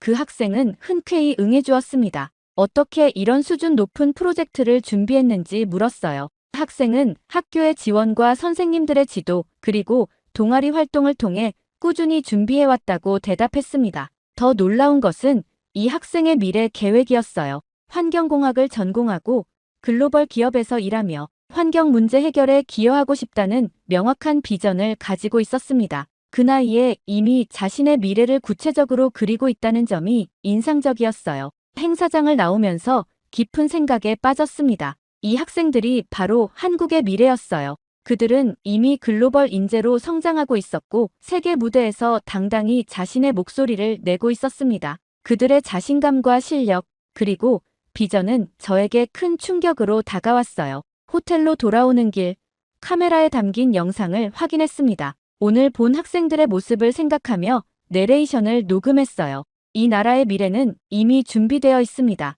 오늘 만난 학생들의 눈빛에서 한국의 내일을 보았어요. 그것은 분명 밝고 강한 빛이었습니다. 다음 날, 일본으로 돌아오는 비행기 안에서 지난 4일간의 여정을 되돌아보았습니다. 스마트폰에 담긴 수많은 사진과 영상들, 그리고 메모장에 빼곡히 적힌 감상들을 하나씩 정리했어요. 처음 한국을 방문했을 때의 생각과 지금의 생각은 완전히 달랐습니다. 집으로 돌아온 저는 바로 영상 편집을 시작했어요. 평소보다 더 신중하게, 더 정성을 들여 작업했습니다. 이번 영상은 단순한 콘텐츠가 아닌 제 인식의 변화를 담은 중요한 기록이었으니까요. 편집을 하면서 제가 얼마나 많은 선입견을 가지고 있었는지 다시 한번 깨달았습니다. 영상의 제목을 정하는데 오랜 시간이 걸렸어요. 결국 결정한 제목은 사토시 씨, 당신이 틀렸습니다. 한국은 진심이었습니다. 였습니다. 도발적인 제목이었지만 제 진심이 담긴 표현이었어요. 영상 첫 부분에는 사토시의 영상 일부를 인용했습니다. 그리고 이어서 제 여정을 담았어요. 인천공항의 첫인상부터 스마트 팩토리의 놀라운 기술, 거리에서 만난 사람들의 따뜻함, 그리고 마지막으로 고등학생들의 발표까지 모든 순간이 사토시의 주장과 얼마나 다른지 명확하게 보여주었습니다. 특히 인상 깊었던 장면들을 강조했어요. 노약자석이 비어있는 지하철, QR코드로 간편하게 결제하는 시스템, AI 기반 회의 시스템, 그리고 글로벌 무대에서 당당히 발표하는 학생들의 모습. 이 모든 것들이 단순한 모방이 아닌 혁신과 발전의 증거였습니다. 영상 마지막에는 직접 카메라를 보며 솔직한 소감을 말했어요. 처음 한국을 방문했을 때 저는 많은 편견을 가지고 있었습니다. 사토시 씨의 영상처럼 한국이 거품 속에 있는 나라라고 생각했어요. 하지만 직접 경험한 한국은 전혀 달랐습니다. 기술력, 사람들의 마음가짐, 미래를 향한 준비까지 모든 면에서 깊은 인상을 받았어요. 영상을 업로드하기 전 류지에게 먼저 보여주었습니다. 류지는 영상을 보고 미소 지었어요. 그리고 함께 콜라보 영상을 찍자고 제안했습니다. 그 제안을 흔쾌히 수락했어요. 다음 날 류지와 함께 콜라보 영상을 촬영했습니다. 류지는 이전에 자신이 경험한 한국을 이야기했고 저는 이번 여행에서 느낀 점을 공유했어요. 대화를 나누면서 류지가 물었습니다. 이제야 알겠지? 한국이 어떤 나라인지. 저는 진심으로 대답했어요. 그래, 내가 무지했어. 그리고 지금은 존경하게 됐어. 드디어 두 영상을 모두 업로드했습니다. 처음에는 반응이 어떨지 걱정이 되었어요. 사토시의 팬들이 비난할 수도 있고 제 기존 시청자들이 실망할 수도 있었으니까요. 하지만 결과는 예상과 달랐습니다. 영상은 빠르게 화제가 되었어요. 많은 일본인들이 긍정적인 댓글을 남겼고 한국인 시청자들도 감사의 마음을 전했습니다. 심지어 일본 주요 매체에서도 이 영상을 다루기 시작했어요. 일본 유튜버가 본 한국의 진실이라는 제목으로 보도되었습니다. 가장 놀라운 것은 사토시의 반응이었어요. 처음에는 침묵하던 그가 결국 자신의 채널에 사과 영상을 올렸습니다. 직접 한국을 방문해보겠다는 내용이었어요. 이런 변화가 제 작은 여정으로부터 시작되었다는 사실이 믿기지 않았습니다. 한 달 후 구독자 수는 2배로 늘었어요. 하지만 더 중요한 것은 제 마음의 변화였습니다. 한국은 저에게 단순한 나라가 아니라 하나의 교훈이 되었어요. 편견 없이 직접 경험하고 진실을 찾아내는 것의 중요성을 일깨워준 소중한 여정이었습니다. 정말 믿을 수 없는 일이 일어났습니다. 최근 도쿄 국립기록보관소에서 발견된 낡은 문서 한 장으로 인해 일본이 발칵 뒤집혔다고 합니다. 더 충격적인 것은 일본 정부가 이 문서의 존재를 이미 알고 있었으며 수십 년간 은폐해왔다는 사실인데요. 이후 일본 정부는 모두가 경악할 만한 발언을 했다고 합니다. ほっとしております。宿泊業者の皆様方の高いニーズ、これが反映 대체 무슨 일이 있었던 걸까요?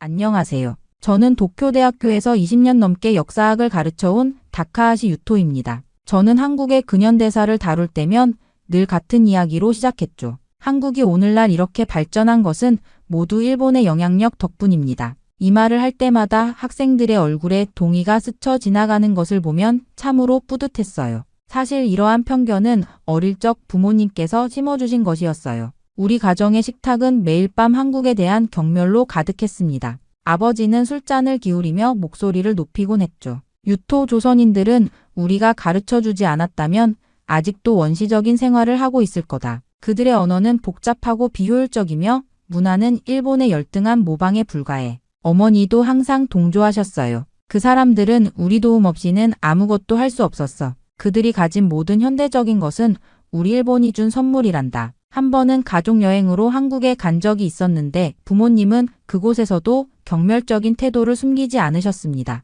한국 음식을 먹을 때도 이건 우리 음식을 모방했네라며 코웃음을 치셨고 한글로 된 간판을 볼 때면 이런 비효율적인 문자를 아직도 쓰다니라고 비웃으셨죠. 학교에서도 교과서는 일제강점기를 일본의 한국 근대화 기여 시기로 미화했고 저는 그것을 의심 없이 받아들였습니다. 이렇게 가정과 학교에서 주입된 편견은 제 정체성의 일부가 되었어요. 그것이 의심할 여지 없는 진리라고 믿었습니다. 물론 그 문서를 보기 전까지는 말이죠. 그날도 저는 새 학기를 준비하며 자료를 찾기 위해 도쿄 국립기록보관소를 방문했습니다. 넓은 서고에는 수많은 문서들이 가지런히 정리되어 있었죠. 햇빛이 창문을 통해 비치는 먼지 가득한 공간에서 문서함을 하나하나 뒤적이는 일은 고단했지만 역사학자로서 새로운 자료를 발견하는 순간의 짜릿함은 그 어떤 것과도 바꿀 수 없는 기쁨이었습니다. 그때 제 시선을 묘하게 끄는 문서철이 있었어요. 이 한국과 일본의 교육 시스템을 비교 분석한 보고서였습니다.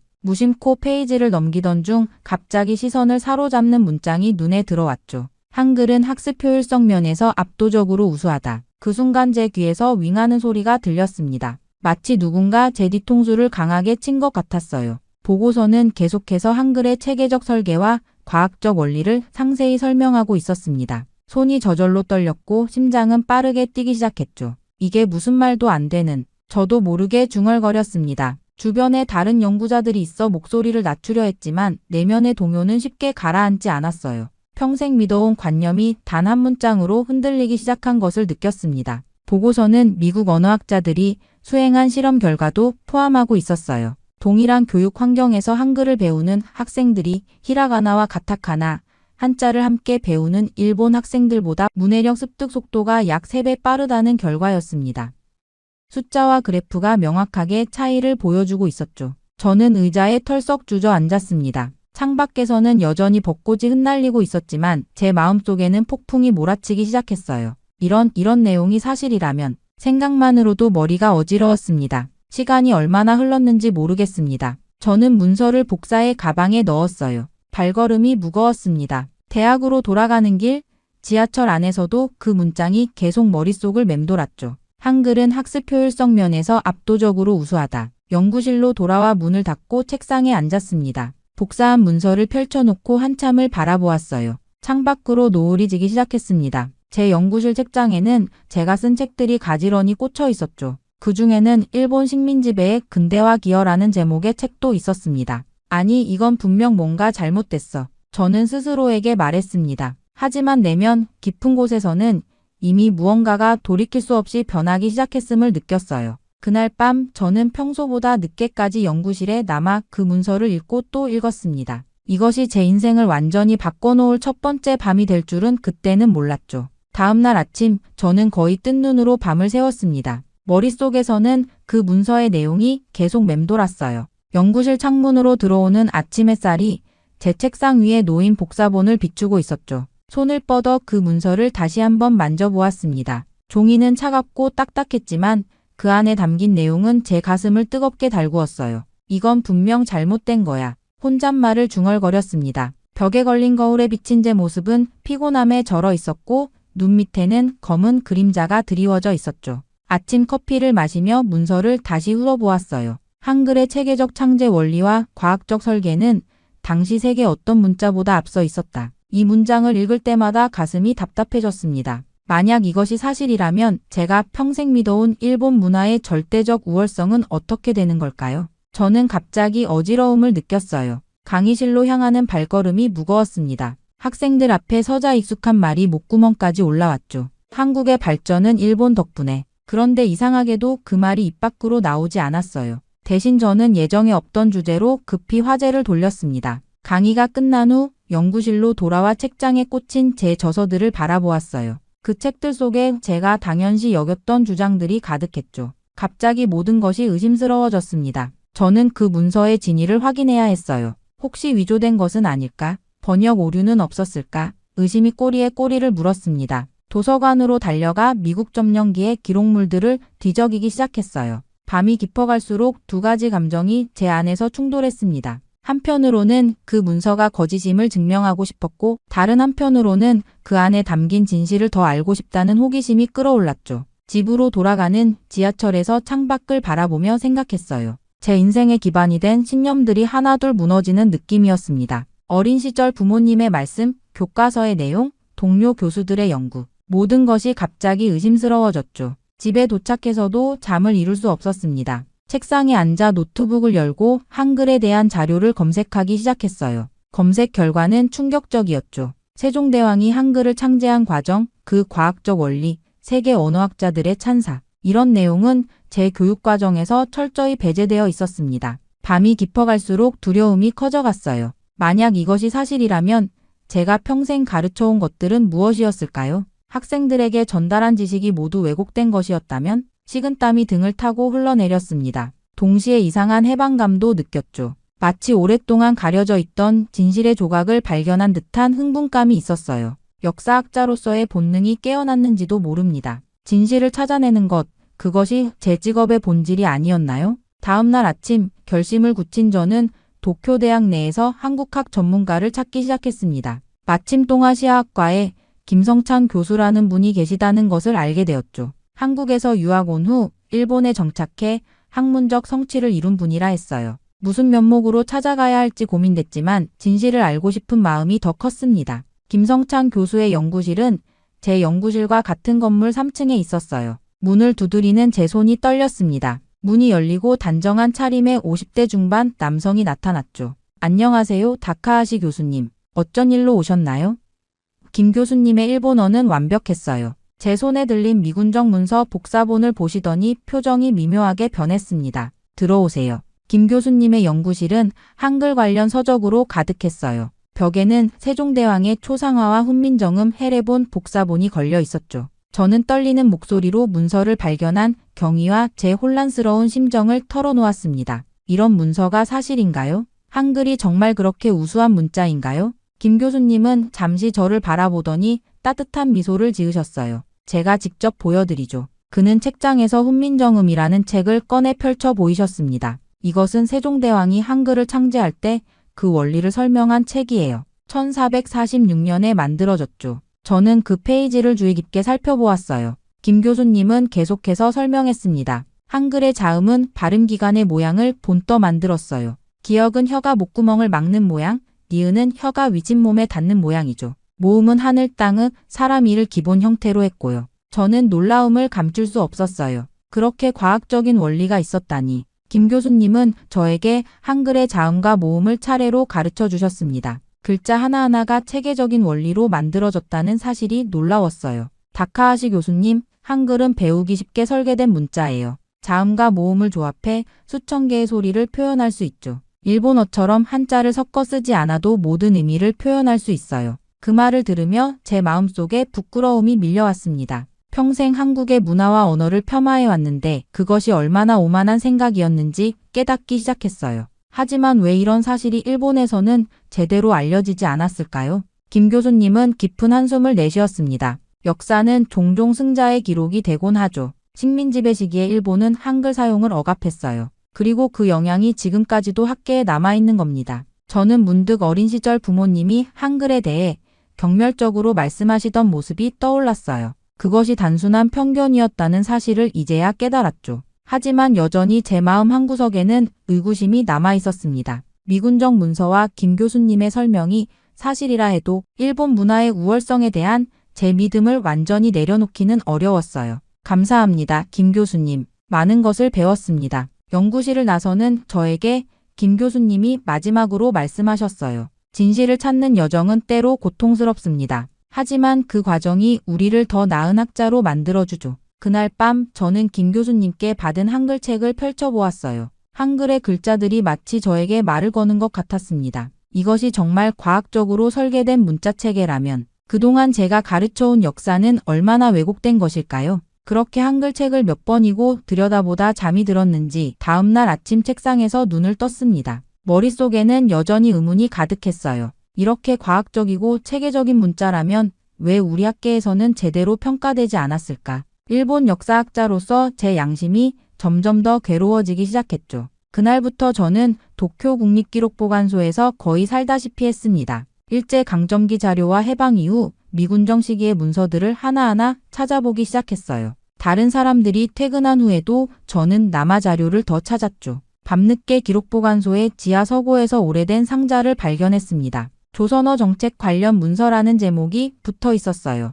제 심장이 빠르게 뛰기 시작했습니다. 상자를 열자 황변한 문서들이 가지런히 정리되어 있었죠. 첫 번째 문서는 1938년 작성된 조선어 학습 효율성 연구 보고서였어요. 일본 정부가 비밀리에 수행한 연구였습니다. 내용은 충격적이었죠. 한글로 교육받은 학생들이 일본어로 교육받은 학생들보다 학습 속도가 빨랐다는 것을 보여주는 데이터였어요. 두 번째 문서는 더 충격적이었습니다. 조선어 정책에 관한 내부 지침이라는 제목의 공문서였어요. 1939년 작성된 이 문서에는 다음과 같은 내용이 있었죠. 조선어 한글의 학습 효율성에 관한 연구 결과는 절대 공개하지 말 것. 한글의 과학적 체계가 널리 알려질 경우 일본어 중심 정책의 정당성이 흔들릴 우려가 있음. 따라서 한글의 비효율성과 비과학성을 강조하는 연구 결과만을 선별적으로 발표할 것.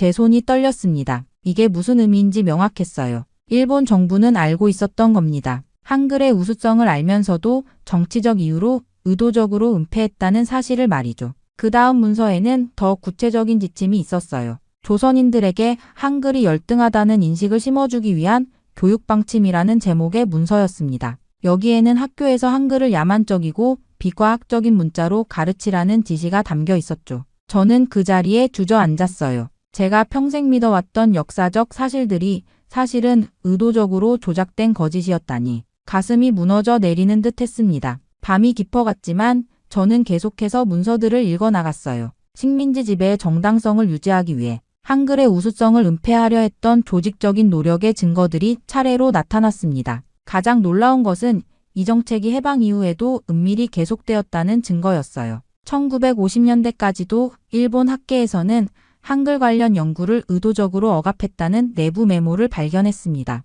이 모든 문서를 복사한 후 저는 비틀거리며 기록보관소를 나왔어요. 밖은 이미 새벽이 되어 있었죠. 차가운 공기가 제 뺨을 스쳤지만 더 차가운 것은 제 가슴 속에 자리 잡은 진실이었습니다. 집으로 돌아가는 길 저는 문득 깨달았어요. 제가 평생 가르쳐온 역사가 얼마나 왜곡되어 있었는지를. 그리고 더 괴로운 것은 저 역시 그 왜곡된 역사를 전파하는 데 일조해 왔다는 사실이었습니다. 그날 밤 저는 결심했어요. 이 은폐된 진실을 세상에 알려야 한다고. 하지만 그 길이 얼마나 험난할지 그때는 알지 못했습니다. 다음 날 저는 마음의 무게를 덜기 위해 부모님 댁을 찾아갔습니다. 어머니는 반갑게 저를 맞아주셨어요. 오랜만에 찾아온 아들을 위해 특별히 정성 들인 요리를 준비해 주셨죠. 식사를 하면서도 제 마음은 무거웠습니다. 이제까지 발견한 진실을 어떻게 부모님께 말씀드려야 할지 고민됐어요. 식사 후 거실에 앉아 차를 마시며 무심코 꺼낸 이야기였습니다. 어머니,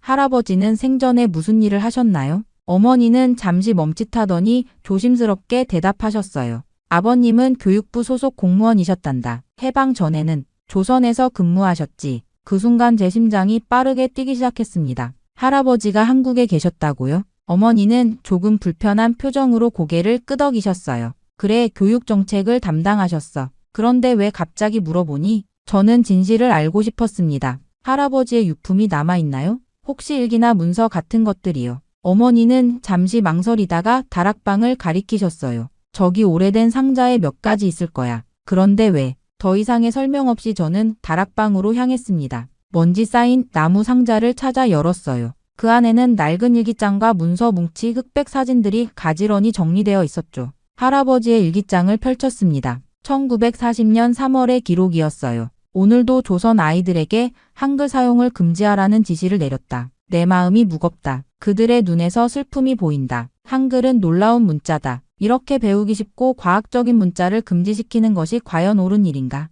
손이 떨렸습니다. 일기를 계속 읽어 내려갔어요. 세종이라는 왕이 만든 이 문자의 원리를 연구해보니 그 체계성에 감탄하지 않을 수 없다. 하지만 이런 생각은 나 혼자만의 것으로 간직해야 한다. 제국의 정책에 의문을 제기했다가는 내 가족마저 위험해질 테니. 할아버지의 갈등이 고스란히 느껴졌습니다. 다른 문서들을 보니 할아버지가 비밀리에 한글 연구를 계속해 오셨다는 증거도 있었어요. 한글 자음과 모음의 구조를 분석한 노트, 심지어 한글로 쓴 시까지 있었죠. 그 순간 문득 제 딸 미카의 얼굴이 떠올랐습니다. 중학생인 미카는 최근 한국 문화에 관심을 보이기 시작했어요. K-팝을 듣고 한국 드라마를 보며 심지어 한글을 배우고 싶다고 했죠.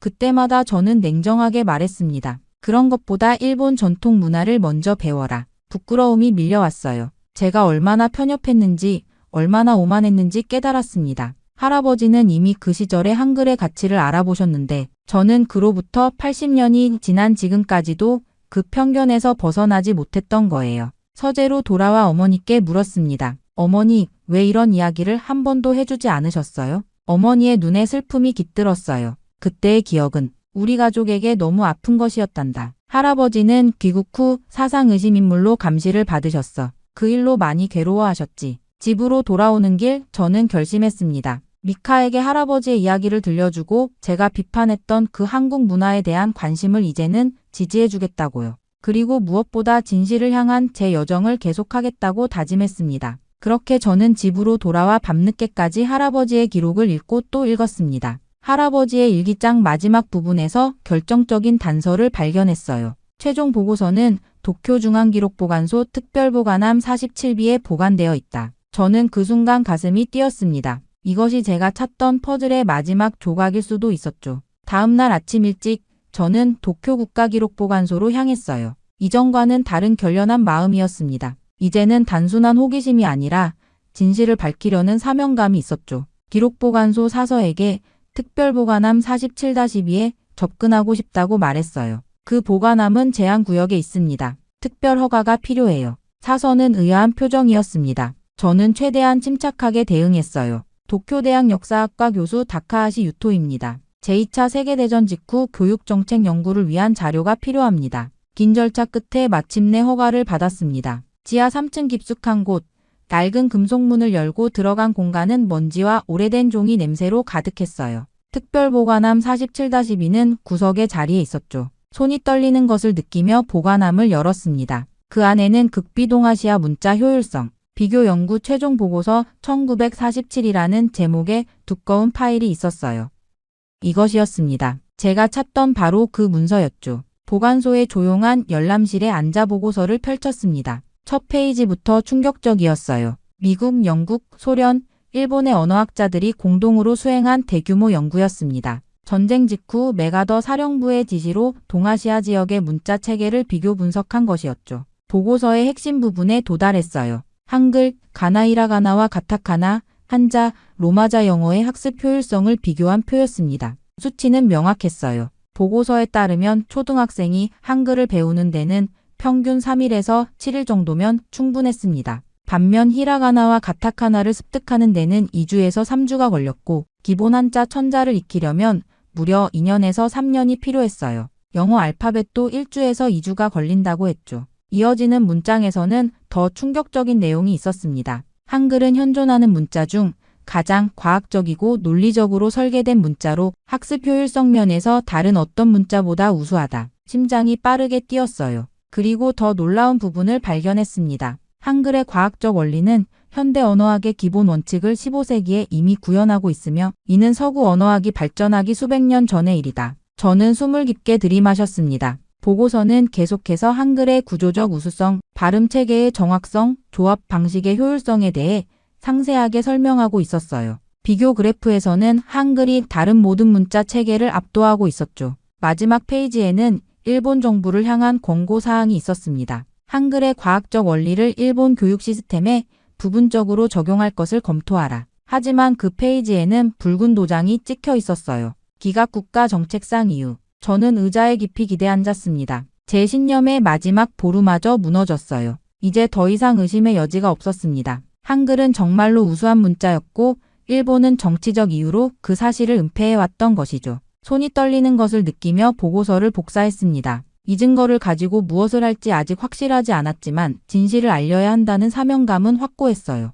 기록보관소를 나오며 저는 완전히 다른 사람이 된 듯한 기분이었습니다. 평생의 신념이 하루 만에 산산조각 났지만 그 자리에 새로운 깨달음이 자리 잡고 있었죠. 그날 이후부터 저는 발견한 자료들을 바탕으로 논문을 준비하기 시작했습니다. 몇 주 동안 거의 밤을 새가며 자료를 정리하고 분석했어요. 제 연구실은 복사된 문서와 메모로 가득 찼죠. 한글의 과학적 우수성과 일본의 은폐 정책이라는 제목으로 학술 발표를 준비했습니다. 제 학문적 양심이 더 이상 거짓 속에 살 수 없게 했어요. 발표 일정을 잡기 위해 학과장에게 연락했을 때 처음으로 이상한 기운을 느꼈습니다. 학과장 사토 교수는 평소와 달리 어색한 목소리로 말했어요. 다카하시 교수, 그런 주제는 좀 민감할 수 있소. 좀 더 시간을 두고 생각해보는 게 어떻겠소. 며칠 후 연구실로 2명의 남성이 찾아왔습니다. 그들은 명함도 내밀지 않은 채 자리에 앉았어요. 다카하시 교수님, 최근 선생님의 연구 방향에 대해 우려의 목소리가 있습니다.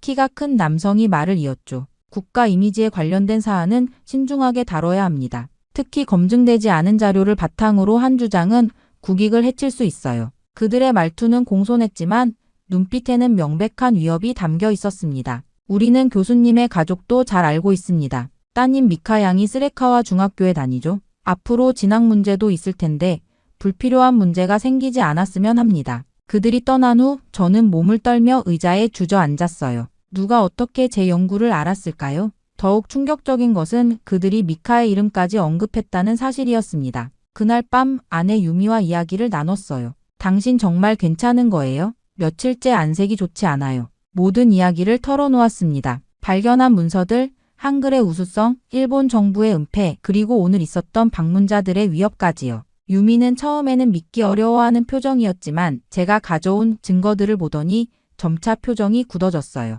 이런 일이 정말 있었던 거군요. 하지만 유토, 당신이 이걸 공개하면 어떤 일이 벌어질지 생각해봤어요? 우리 가족은 어떻게 되고 당신의 경력은? 침묵이 흘렀습니다. 저도 그 걱정을 하고 있었어요. 하지만 그때 할아버지의 일기가 떠올랐습니다. 진실을 알고도 침묵한다면 그것은 거짓말하는 것보다 더 큰 죄가 될 것이다. 할아버지도 이 진실을 알고 계셨어. 하지만 시대의 압박에 침묵하셨지. 그리고 그 침묵이 할아버지를 평생 괴롭혔던 거야. 나는 같은 실수를 반복하고 싶지 않아. 미카가 방에서 나와 우리 대화를 듣고 있었어요. 아빠, 저는 아빠가 진실을 말하는 게 좋을 것 같아요. 학교에서 선생님이 말씀하셨어요. 역사는 진실을 바탕으로 해야 한다고. 그날 밤 잠을 이루지 못했습니다. 창밖에 내리는 비를 바라보며 생각했어요. 제 앞에는 두 갈래 길이 있었습니다. 안전한 침묵의 길과 위험하지만 진실의 길이었죠. 아침이 밝았을 때 저는 결심했습니다. 도쿄대학 학술지에 논문을 제출하고 국제학술대회에서 이 연구를 발표하기로요.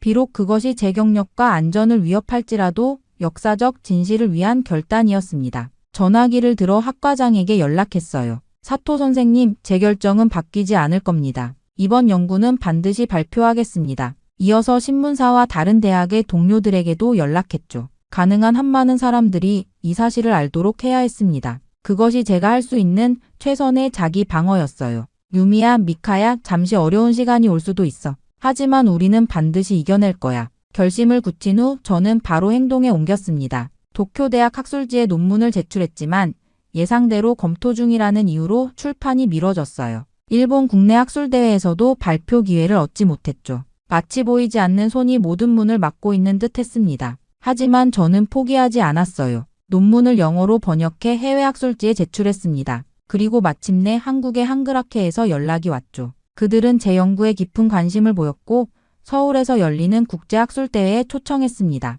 다카하시 교수님, 일본 학자가 이런 연구를 하셨다는 것이 놀랍습니다. 꼭 오셔서 발표해 주세요. 처음으로 한국을 방문하던 날 공항에 내리자마자 이상한 느낌이 들었어요. 평생 부정적으로만 생각해온 나라인데 왠지 모르게 편안함이 느껴졌습니다. 서울의 거리를 걸으며 한글 간판들을 바라보았죠. 이제는 그 글자들이 과학적 원리로 가득 찬 예술품처럼 보였어요. 학술대회장은 예상보다 훨씬 많은 사람들로 가득 찼습니다. 제가 단상에 오르자 긴장된 침묵이 흘렀어요. 일본인 역사학자가 한글의 우수성과 일본의 은폐 정책에 대해 발표한다는 소식이 큰 관심을 모은 것 같았죠. 저는 오늘 진실을 말씀드리기 위해 이 자리에 섰습니다. 제 목소리가 떨렸어요. 평생 저는 잘못된 역사를 가르쳐 왔습니다. 그것은 제 잘못이자 동시에 조직적인 역사 왜곡의 결과였습니다. 발표가 진행될수록 청중들의 눈빛이 달라졌습니다. 처음의 의심과 경계심은 점차 이해와 공감으로 바뀌어 갔죠. 발표를 마치고 질의응답 시간에는 수많은 손이 올라갔어요. 한 노교수가 물었습니다. 왜 이런 위험을 감수하면서까지 이 연구를 발표하기로 결심하셨나요? 저는 잠시 생각한 후 대답했어요. 역사학자로서 제 사명은 진실을 밝히는 것입니다. 진실을 알고도 침묵한다면 그것은 또 다른 거짓말이 됩니다. 제 할아버지는 이 진실을 알고도 침묵하셨고 평생 그 짐을 안고 사셨어요. 저는 그 짐을 대물림하고 싶지 않았습니다. 그 순간 강당에는 뜨거운 박수가 터져 나왔어요. 예상치 못한 반응에 제 눈에 눈물이 고였습니다. 처음으로 제가 짊어진 짐을 내려놓은 듯한 해방감을 느꼈죠. 학회가 끝난 후 여러 한국 대학에서 강연 요청이 이어졌어요. 서울대학교에서 강연할 때는 제 딸 미카도 함께 왔습니다. 미카는 한국 문화에 완전히 빠져 즐거워했어요. 아빠, 한글 배우기 정말 쉬워요. 벌써 기본 자음과 모음을 다 외웠어요. 일본으로 돌아온 후 예상대로 쉽지 않은 상황이 기다리고 있었습니다. 일부 동료들은 저를 배신자처럼 대했고 강의 시간이 일부 줄었죠. 하지만 동시에 소수의 용감한 학생들과 교수들이 제 연구에 관심을 보이기 시작했어요. 첫 수업 시간 저는 학생들에게 솔직하게 말했습니다. 지금까지 제가 가르쳐온 역사는 완전하지 않았습니다. 오늘부터 우리는 함께 더 정확한 역사를 배워나갈 것입니다. 그날 밤 가족 식탁에서 우리는 특별한 시간을 가졌어요. 미카가 우리에게 한글을 가르쳐주기 시작했죠. 아내 유미도 한글 공책을 펼치고 열심히 따라 썼습니다. 기역, 니은, 디귿. 아빠, 이렇게 쓰는 거 맞아요? 저는 웃으며 고개를 끄덕였습니다. 우리 가족은 새로운 여정을 시작했어요. 그것은 단순히 새로운 언어를 배우는 것이 아니라 편견의 벽을 허물고 더 넓은 세계로 나아가는 여정이었습니다. 이제 저는 매일 아침 거울을 볼 때마다 부끄러움 없이 자신을 마주할 수 있게 되었어요. 역사학자로서 그리고 한 인간으로서 진실의 편에 서기로 결심한 그 순간이 제 인생의 진정한 전환점이었습니다. 이번 일을 통해 제 마음속 깊이 자리했던 편견이 완전히 깨졌어요. 평생 경멸하며 바라봤던 한국과 한글에 대해 이제는 깊은 존경과 미안함을 느낍니다. 그들이 지켜온 문화와 언어의 가치를 인정하지 않고 왜곡된 역사를 가르쳐온 것에 진심으로 사과하고 싶어요. 동시에 제게 용서와 이해의 손길을 내밀어준 한국 학계와 사람들에게 깊은 감사함을 느낍니다. 가장 큰 교훈은 진실이 얼마나 소중한지 깨달은 것이죠. 편안한 거짓보다는 불편한 진실을 선택할 때 비로소 우리는 진정한 자유와 성장을 경험할 수 있다는 것을 배웠습니다. 이제 저는 이 교훈을 안고 다음 세대에게 더 정직하고 열린 역사를 가르치며 새로운 길을 걸어갈 것입니다.